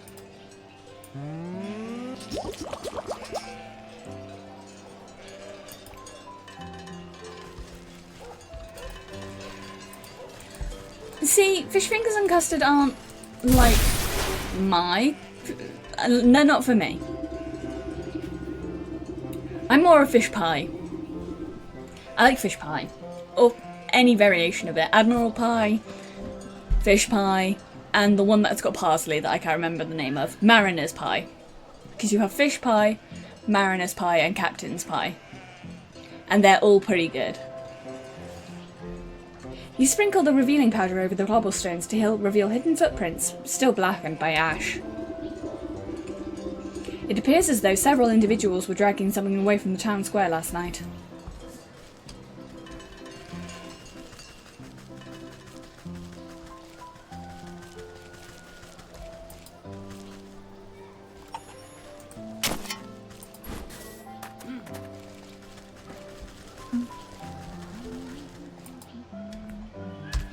Oh, so I need more of these.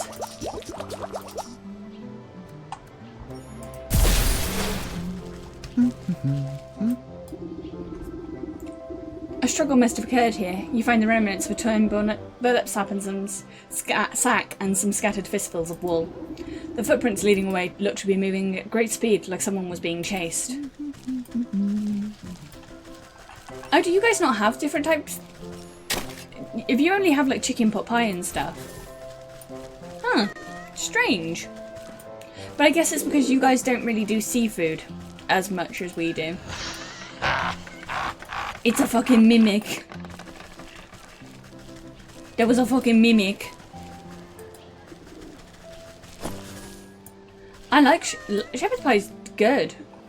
I like shepherd's pie.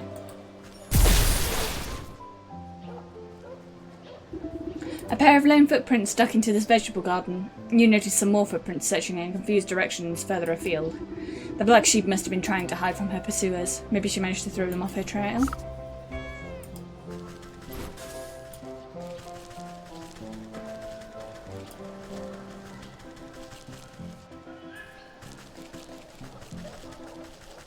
Gorb.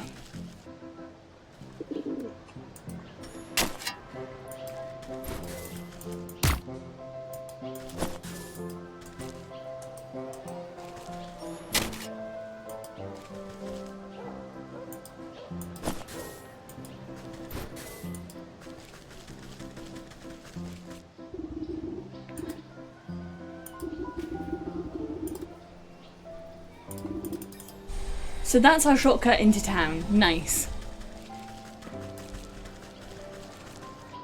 That's fair enough. I'll never say no to a good, like, fish broil. I eat a lot of seafood, actually, to be fair. I like seafood. I like prawns. Water bugs are tasty. Water bugs are very tasty. Yeah, I don't know why gorbs wouldn't work. Oh, the best fish broil I've ever had was in Greece. Specifically, oh no, actually not Greece. I think the best one's actually Crete.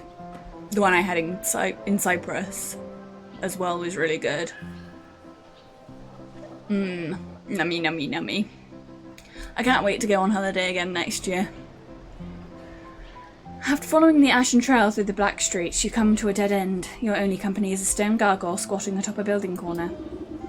As you stand on your tiptoes to examine the great carved demon closer, noting the lovely knitted scarf ballooning around its neck. What a fine garment. I could do with a new one. It is starting to get chilly. I hope it hasn't got any of the bird poo on it. Oh, if you go to Spain, get a paella. Get a paella. If you're going to Spain, get a paella. They're fucking gorgeous. They make such a good paella. Mmm, yummy. Yummy. I never get to have seafood at home because my siblings don't like seafood, but I fucking love seafood. Good crab soup is also good. As you reach up to unwrap the scarf, the gargoyle's eyes swivel in their sockets with a sound like two grinding millstones. Well, excuse me. I'm quite fond of this avian excrement, actually. Adds a touch of authenticity to the whole ensemble, don't you think? Oh, I beg your pardon. I didn't realize I was speaking to a watcher. Huh, watcher? Why is it no one ever comes to watch me? I'm handcrafted from the finest block of artisanal granite. So masterfully chiseled that I came to life. Nothing on this earth is beyond that has a greater claim to beauty than I. And yet, day after day, I sit up here and no one gives me so much as a passing glance. Well, maybe if you cleaned up once in a while. Oh, hush, I don't need to take fashion tips from you. And besides, you only looked up at me because this fabulous scarf. Admit it. I was merely following this trail of sooty footprints, but now that you mention it, that scarf has a fine knit to it. You didn't happen to get it from the black sheep, did you? Why? Where else would I have gotten something so swanky? This is in this dreary little town. That black sheep is the only other person around here that appreciates good taste. Unlike that ghastly ram, always ringing out gaudy bell of his and pooh-poohing anyone else's fun. This world is alive and needs a good splash of colour once in a while. Also, rule. Greece does fucking excellent. And they're not prawns, they're shrimp. But it's like, I know what you mean. The big shrimp, though. They're so good, but very messy. Because they don't come pre-shelled. You have to take off the head and the shell and the legs all yourself. So good, though. Because they, in a garlic butter. Num num num num num num num num num. Pigeon is hungry again. Chat keeps making Pigeon hungry. We all keep talking about food and it's making me well hungry.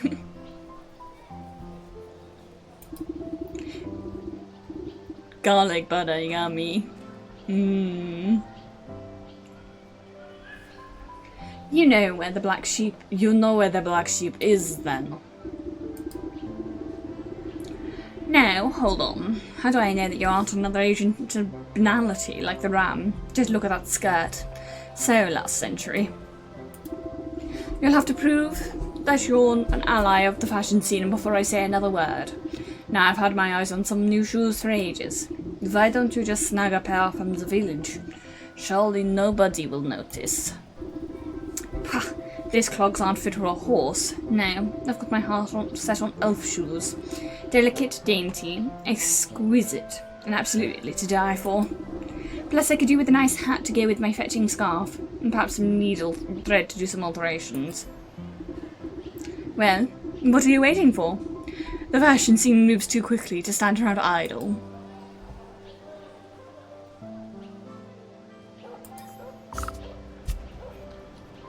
Okay, so I'm not sure how to get any of those things.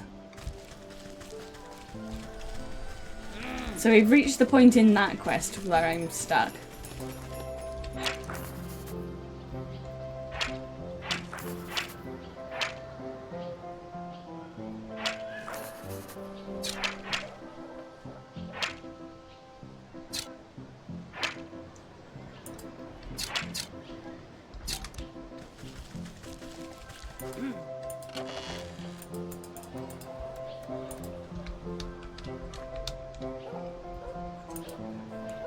Ooh, I've never had an empanada.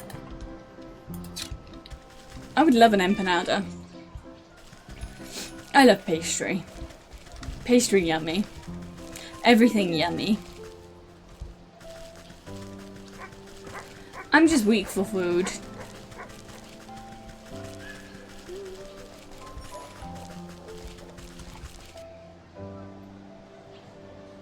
And we don't have any of that stuff where I live. Like, we don't have Taco Bell and stuff.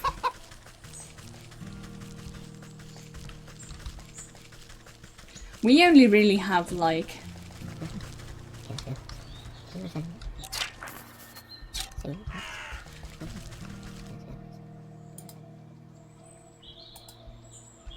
Yeah, that's pretty much the only way I could be lured in with food. I'm not ashamed to admit.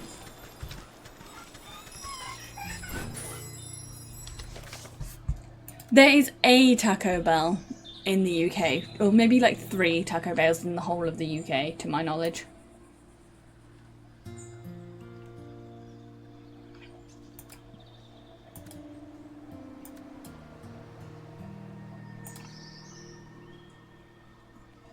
No, we have Nando's. We do have Nando's. But, like, we don't really have anything. I have a Nando's up by me, but I don't think I've got really much else. Nando's, McDonald's, Burger King. We don't have a lot. I'm not actually a fan of Nando's. I don't think it's that good. Like, I think you can do better. Well, how is there 100 Taco Bells and I've not seen a single one in my entire life?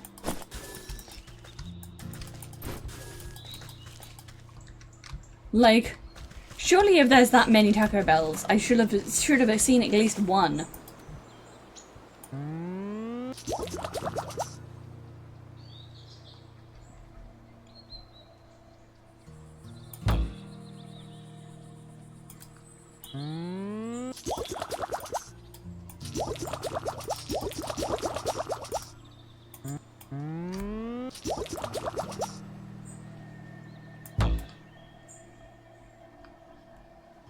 What do I need for a puzzle box? I need a shell, so I need to go to the beach.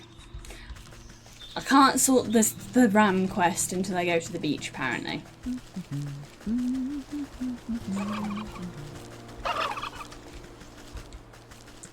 I can't go down here.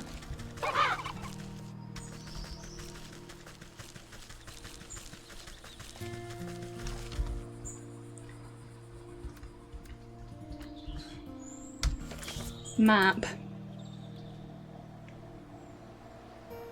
I really want an Itsu to open up by me, because the Itsu prawn crackers are really good. But no, there's nowhere to get them other than supermarkets over here. Oh, I'll sit up and have a drink now, thank you. But yeah, they just don't have any of that stuff.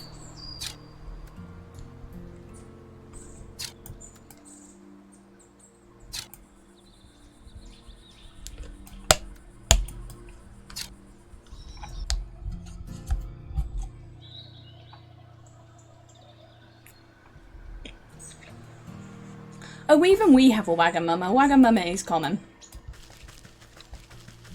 Although it's gone downhill. Like, Wagamamas used to be good.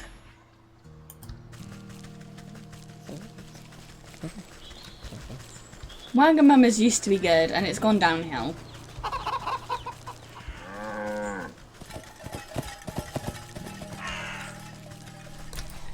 Right. Into the haystack. Have a good BRB, Cyril.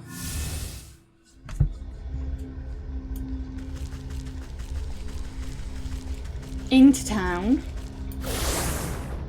I'm hoping I can find the entrance to the other areas, because I can't really sort the other people or the stuff I need until I can get to the other areas.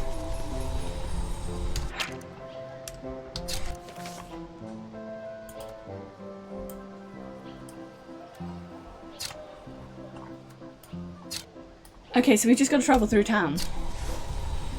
Wagamama's is like, what's the best way to describe it? Wagamama's is mostly like Asian food.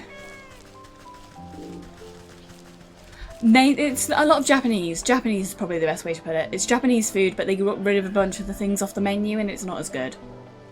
They used to do a really good crispy chili squid. Or an everything ramen.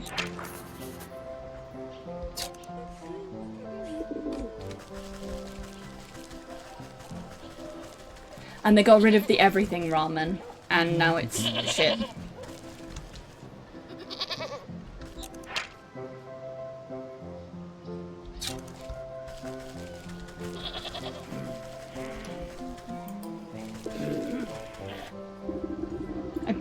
great offering of produce sits before this effigy, but you glimpse a single telltale marker secreted into one of the baskets. A quick tug and the illusion is dispelled.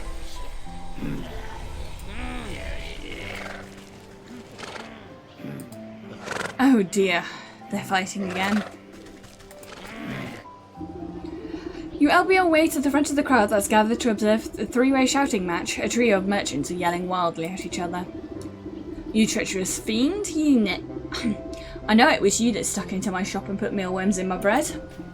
Worms? Do you think I have time to traipse about your silly little bakery? I've got to make sure you stay out of my smithy.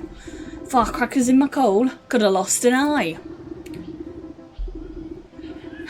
You would have deserved it, you traitor. I know you ruined a whole batch of my candles with that sulphur stunt. Now my store smells like a mule's behind. The men launch themselves at one another, fists swinging in a whirling melee. Off in the shadows, you catch a stealthy figure watching the chaos with a delighted grin. Dance, dance, how the idiots prance. With a flick of her tail, the feline disappears through the maze of market stalls. What is all this commotion about? A dull, monotonous voice drains out across the square in reply. You don't even know the worst of it.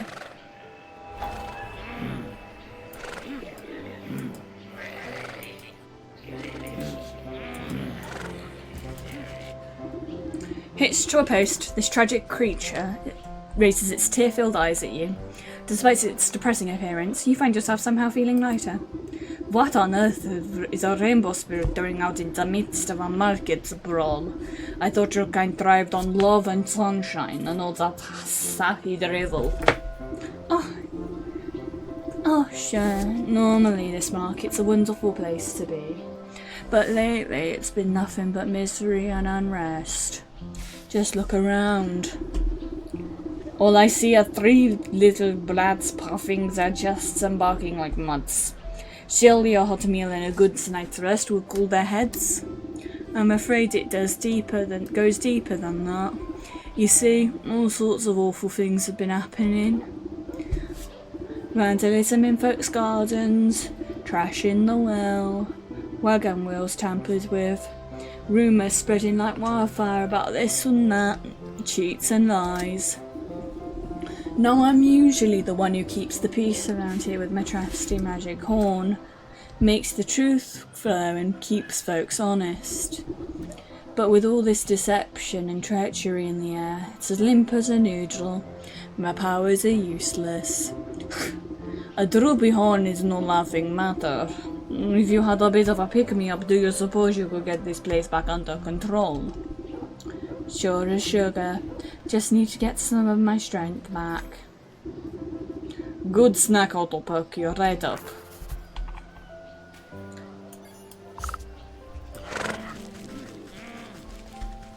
So what do we use to make the unicorn roll? Dough. So we need milk.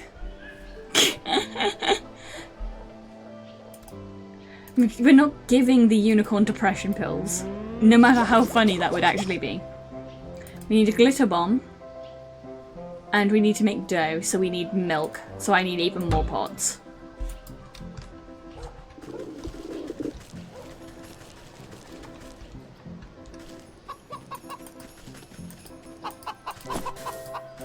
I wonder what the nails are for.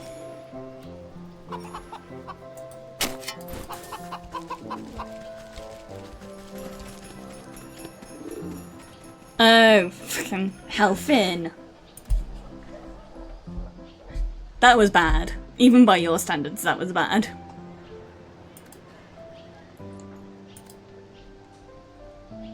So we need grain, we need more eggs, and we need milk. I'm going to explore around first before we start doing all that.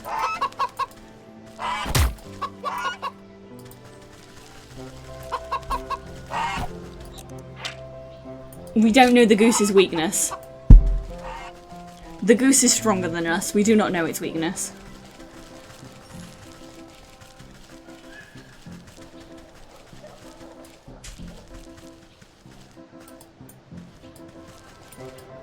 What is this?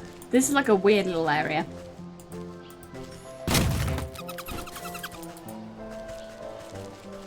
Rats. Oh, there's a cow up here.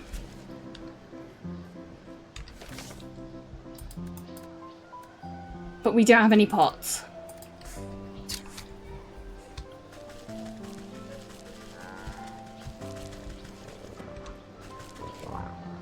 Workers only. Scram.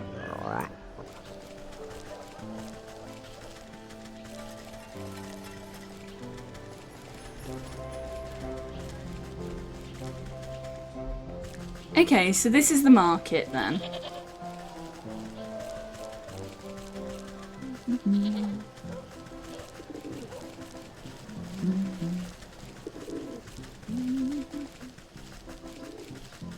We've got to go to the other areas, obviously.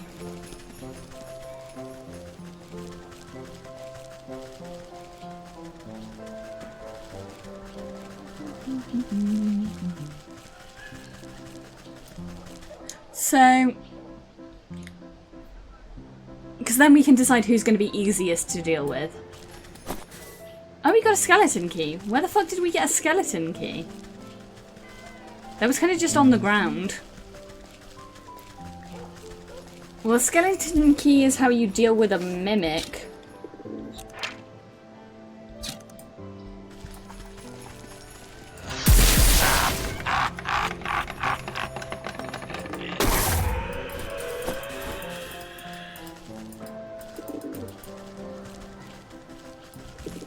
Well, that was loud. What did we actually get from that?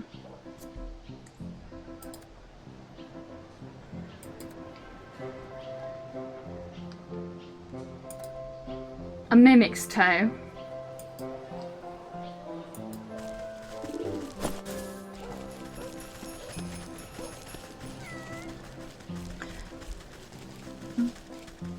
Well, it's not an ingredient we need right now, but it might be useful later.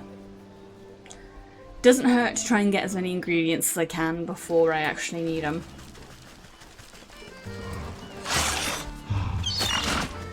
Shadow over Innsmouth much?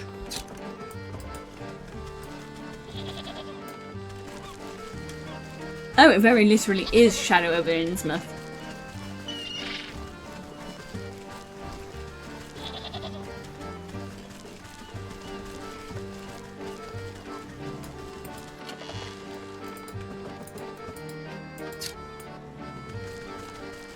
Wait, I know this song!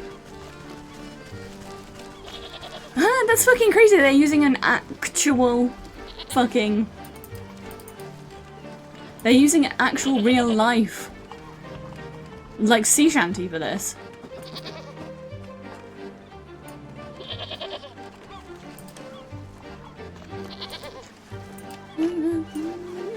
Spanish ladies are up and along the South Sea.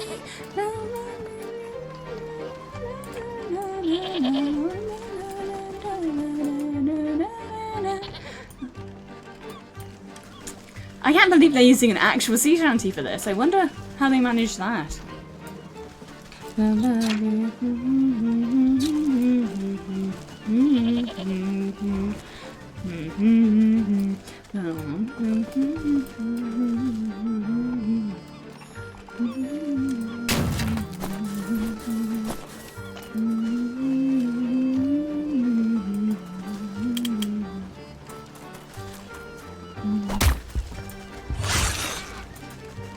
Yeah, no copyright, which is why I'm not going to actually sing it. But it's the original song is called So Long Spanish Ladies.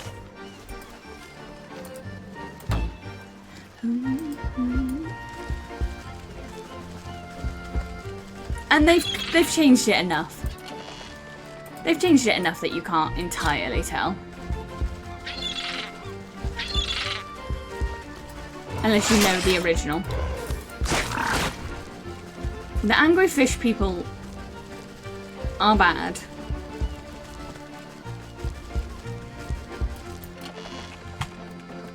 But we're getting a lot of loot.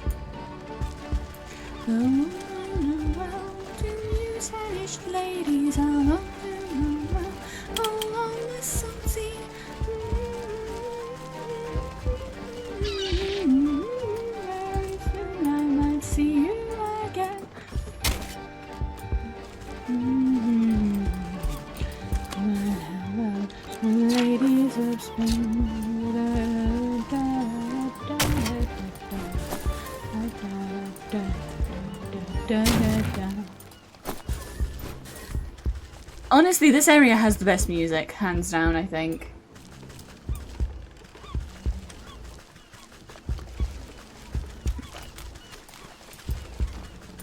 Okay, so we can get to the market from here.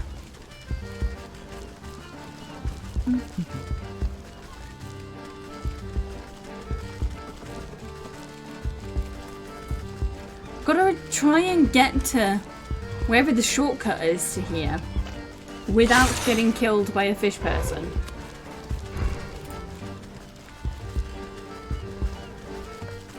There's supposed to be someone down here who's evil as well.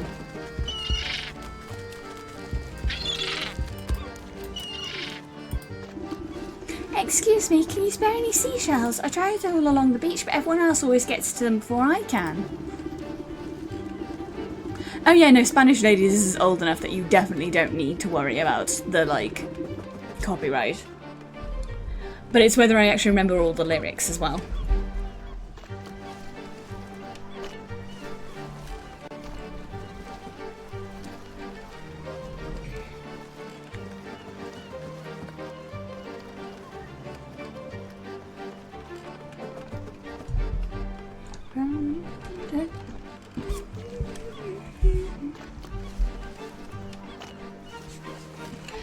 She points along the shoreline and she sees scores of fishermen digging in the sand. Every so often one of them discovers a seashell and rejoices a bit where a gold nugget. Seashells? What is the big deal about seashells? The little girl looks down into the docks to a particularly large ship at anchor. See that big boat over there? That's the captain. He was supposed to come ashore and tell me all about his adventures on the high seas like he always does, but he hasn't come out since the day they docked. So I tried to go and see him, but there's a grouchy sailor who says I can't go inside the boat unless I've got seashells. So I tried to find some, but now everyone else is trying to find them too. There's not enough left for me. Sounds fishy, alright. You stay here, little one. Let me have a chat with this sailor and get to the bottom of this. Really? Oh, I better listen to a grown-up like you. I promise I won't move a muscle. The fish.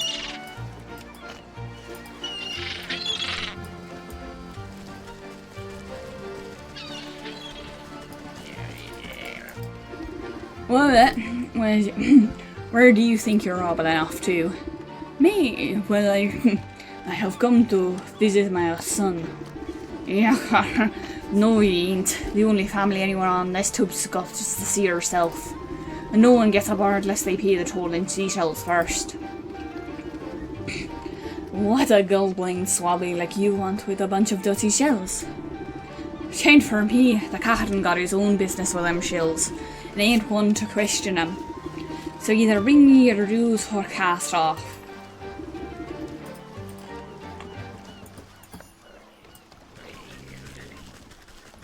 It's really hard to switch from the old lady Russian accent to the pirate accent. That's an incredibly hard switch.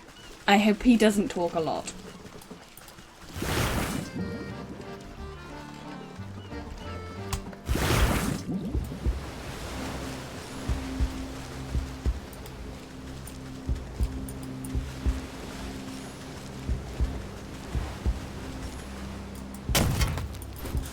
Okay, we can go to a lagoon here. This is obviously going to be story important.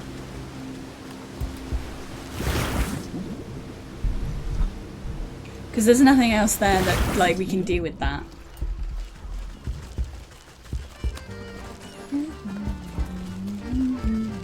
Farewell and adieu to you Spanish ladies, farewell and adieu to you ladies of Spain, for we received orders to sail for old England, but hope very soon we shall see you again.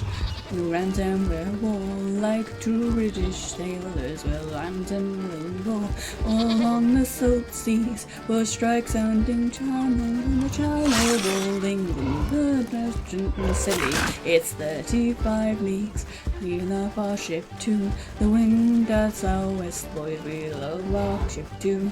2 soundings to sea, we rounded and sounded, got 45 fathoms. Please play me off the channels, did we? We rant and we'll roar like true British sailors. We'll rant and we'll roar all on the salt sea. Emerging to Sydney, it's 35 leagues. Next week, news called the death of Port Western. Sailed by Beachy, by Betty, and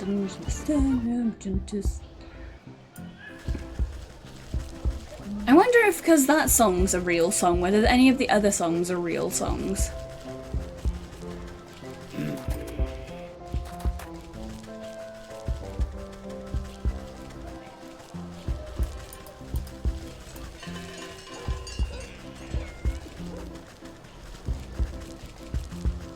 Right, to the graveyard to check out the last person and find out more stuff about the last person we've got to hunt.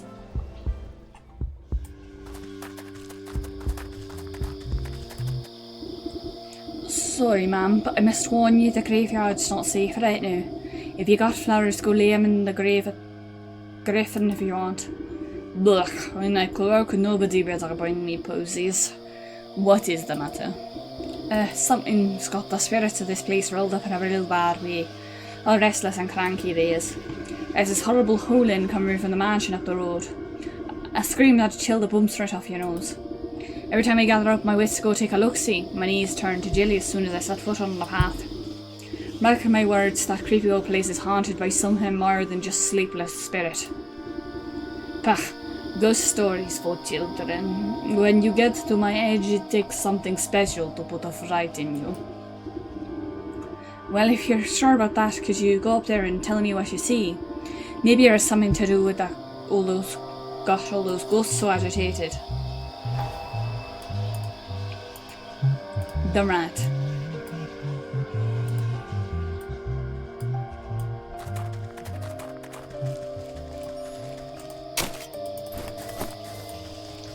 A grave bone.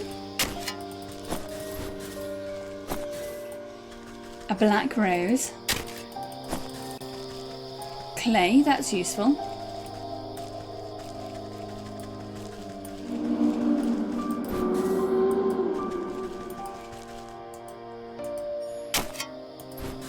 Oh, we got a mandrake root.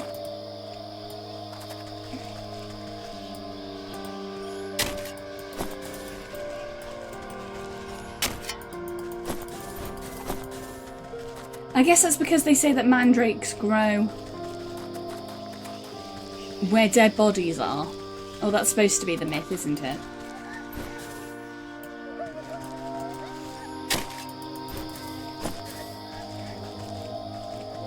And these are the ghosts. Here's the shortcut. We'll need this.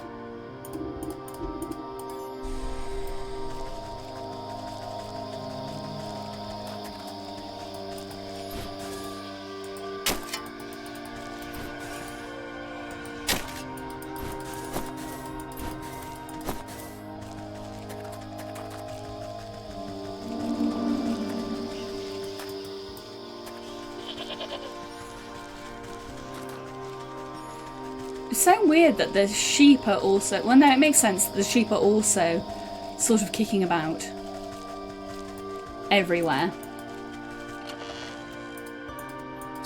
Trap in some embalming salts. Won't say no to that.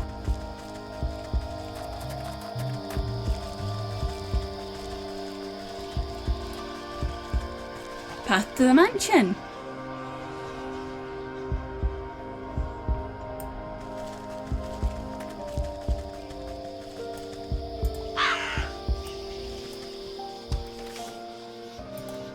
Grimoire.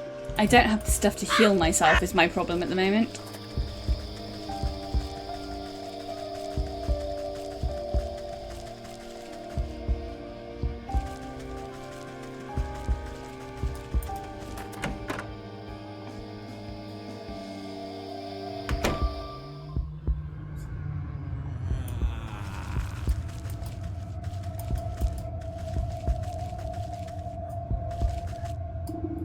I As you walk through the dilapidated estate, the temperature drops drastically. The floorboards and walls groan angrily as if the whole building is upset with your investigation. A sudden gust of wind suddenly rushes up the staircase, and though the house itself was drawing a breath, an ear-splitting scream stirs dust from the rafters and makes your knees weak. That's definitely the melodious voice of a banshee, or I am a chicken's aunt. You take a step forward, but ghostly skies of hands rise through the creaking floorboards. They reach out grasping, and you feel your spirit fade at their frigid touch. You're all lucky I misplaced my spectre-sickle, or I cut you down like weeds. Guess I should report back to the grave creeper anyway. I'm Ixor. Welcome in, Hen. I'm doing well, thank you for asking.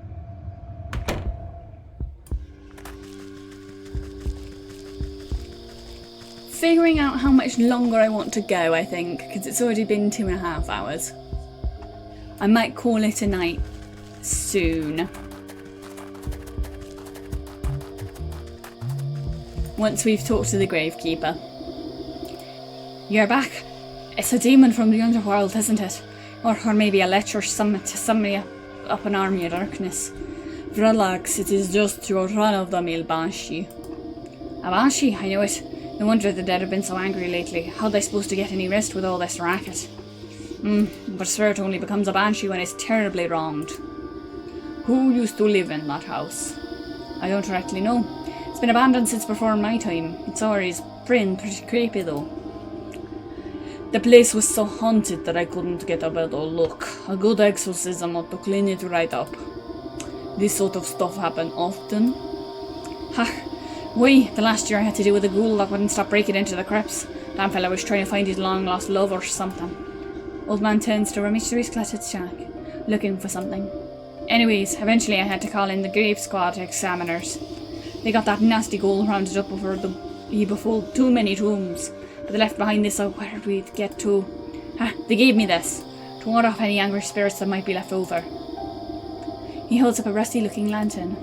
Ghost lamp? I thought those things got recalled because of all those possessions. Huh? I never heard of anything like that. No, this thing ain't powerful enough for banshees, but it should keep the lesser spirits away. He gives the lamp a shake, but only a puff of purple smoke rises off the wick. Jeez, looks like I forgot to keep it fueled up. I'll go and get the gas myself, but the graveyard in this state. You're hopeless. What does the ghost lamp need for fuel? Let's see. Batwing, ectoplasm, cryptcrawler silk. Okay. I think we're gonna call it there for the night. Just because I'm feeling like too tired. And I'm starting to get a little bit dizzy. I don't know, because I'm tired. So we're just going to raid out to someone instead. Who have I got streaming at the moment?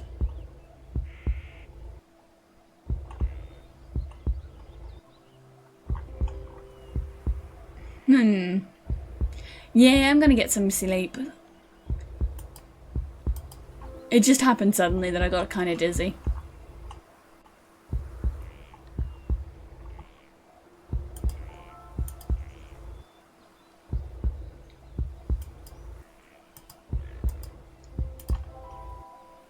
Have I not got anyone streaming at the moment?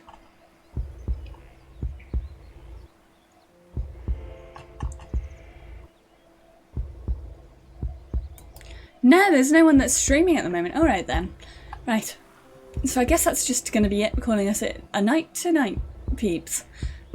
I'll see you all next time. Everyone have a good weekend. Ta-ra!